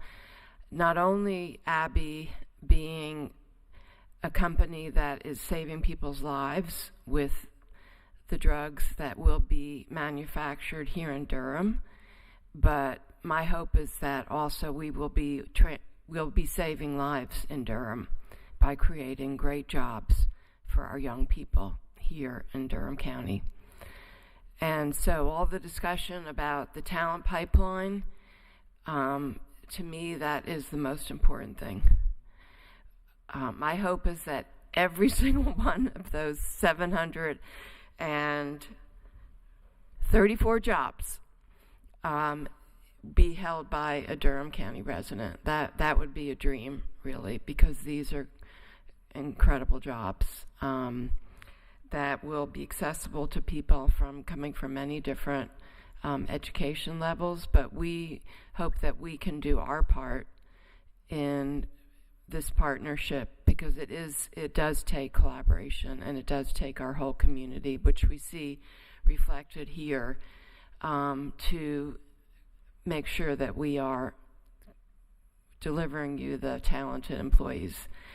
And I also want to just say that thinking back to this moment, I just want to give credit to everyone for really creating the foundation for this, because we have been investing since we've been doing economic development incentives in Durham County, since I've been on this board.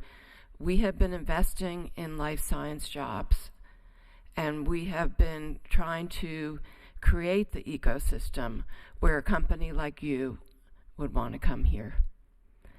And at the same time, we've been trying to create a system of economic mobility with programs like our Bulls Academy, with Made in Durham, and making sure that our most disconnected, vulnerable, marginalized youth are going to be able to be at the table and to benefit from these jobs. So I want to give credit to Durham Tech and Made in Durham, the fact that this board has been supporting that program since day one, and the way that we invest in Durham Tech. And thank you, JB, for your leadership and for delivering on what's happening at Durham Tech, and then Durham Public Schools, because you are really the heart of it all for our community. And so,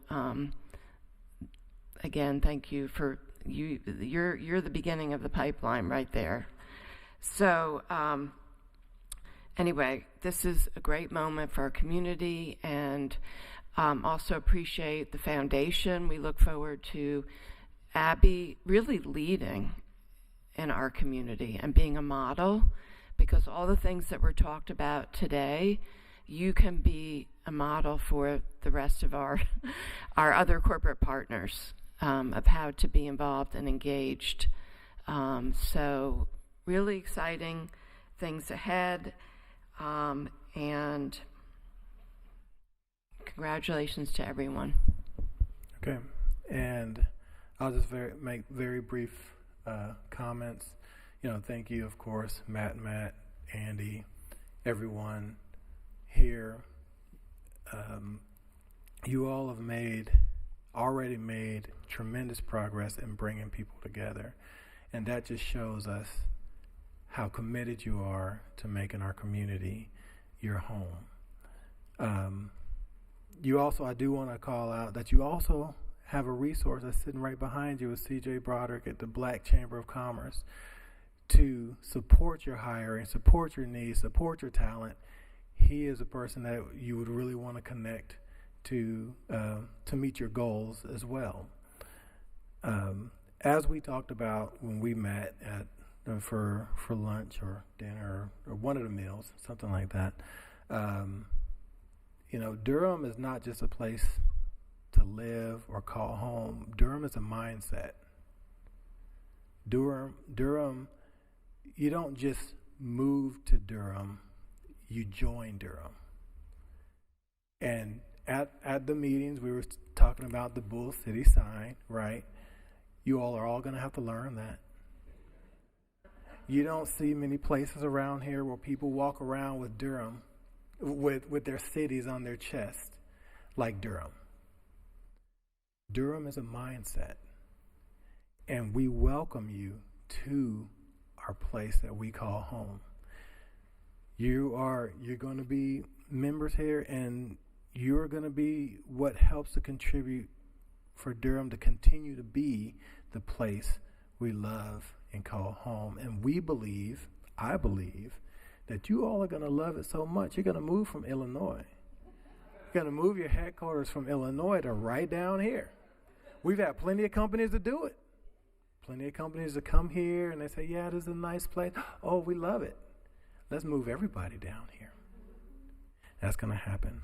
But I'm really excited about seeing this, but I'm really excited for the partnership between the Durham community and AbbVie. We welcome you. We thank you for choosing Durham. You made the right decision. No question asked, no matter where you looked. You made the right decision. And if you can't tell, we're really excited about you all being here. So welcome. And with that, go ahead. Okay, go ahead, Commissioner Lum. Sorry, I had remembered the comment that I was going to make. I just wanted to note also that I know, Matt, you had highlighted the $58 million revenue projections for the next 10 years, but highlighting also more specifically that is only the projected property tax revenue that'll be generated. That doesn't take into consideration the money that's going to be coming into our community from people getting these jobs and being able to buy homes, go to the grocery stores, shopping local. Mm-hmm. That is an additional contribution that's going to be coming into our community that's going to help our small businesses. It's going to help families get up on their feet and grow and build themselves. And then also with the $1.4 billion investment in building this facility, all of those construction jobs, all of that investment that's going to be made into building your facility, the utilities connections, the roadways, all of that is going to bring in additional revenue to the county, but also just to the workforce. So we say $58 million in revenue growth for the county over 10 years, but it's actually far beyond that. I know I've asked Matt and Andy, but there's not really even a calculation out there yet that shows how these type of investments and growth have long-term and like beyond just the numbers we share impact on families and community members. All right. So now we will, we didn't have a motion written in here, so I'm going to make one up. All right. So I'll accept a motion to authorize the county manager to negotiate and execute a performance agreement for the award to AbbVie, the incentive award to AbbVie. Does that suffice? So moved. That suffice. Yeah. Okay. It's been moved and properly seconded that we authorize the county manager to negotiate and execute a performance agreement with AbbVie. Any further discussion? All in favor say aye. Aye. All opposed, please use the same sign. I think in the actual wording it says not to exceed amount. Do we need to include that? It's on page.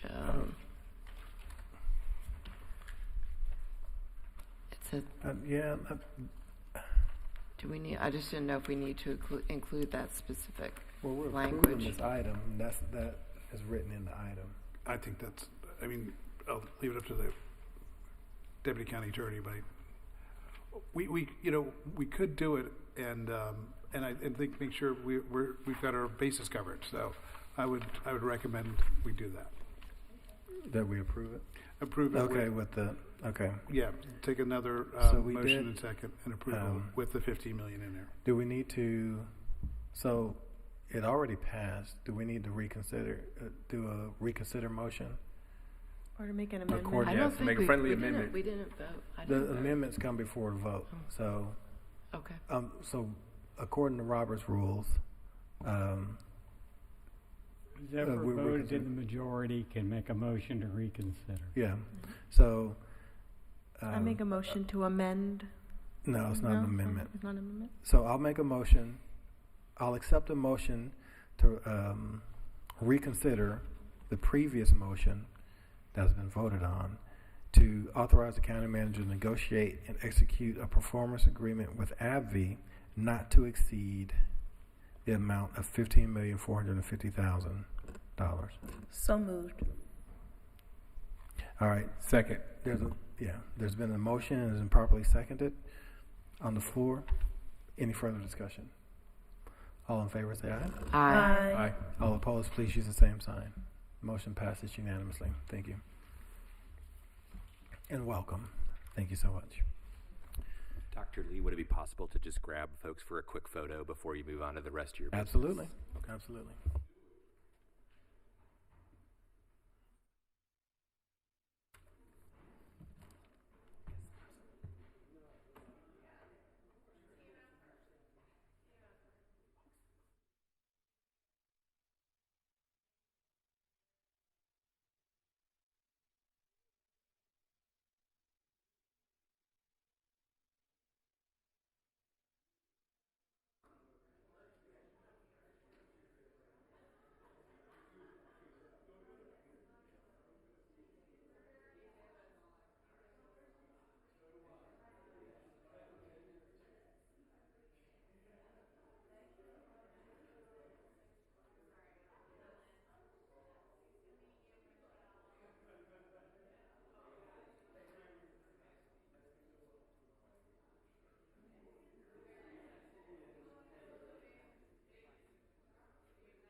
All right. All right, let's go on and wrap this thing up here. So the last item on our agenda is boards and commissions. Thank you, Mr. Chairman. By vote of the commissioners, you have appointed to the Alcoholic Beverage Control Board Clarence Butler, to the Department of Social Services Board, Dr. Monique Hosley-Hyman, to the Durham Convention Center Authority, Kamala Uzel, and there are 4 appointees to the Durham County Women's Commission. Y'all have appointed Finesse Couch, Kayla Keels, Valerie Parham Thompson, and Roberta Price, and 4 appointees to the Library Board of Trustees, Aquarius Anderson, Tracy Jackson, Carl Newman, and Tal Matalon. Okay, thank you very much. Congratulations to those who were appointed, and those who were not, please continue to apply. We need your advocacy. Thank you for putting yourselves out there. There were no items pulled up from the agenda, but I'll accept the motion to adjourn. So moved. Second. It's been moved and properly seconded that we adjourn. Any discussion? All in favor say aye. Aye. All opposed, please use the same sign. Passes unanimously. We are adjourned. Thank you all for watching.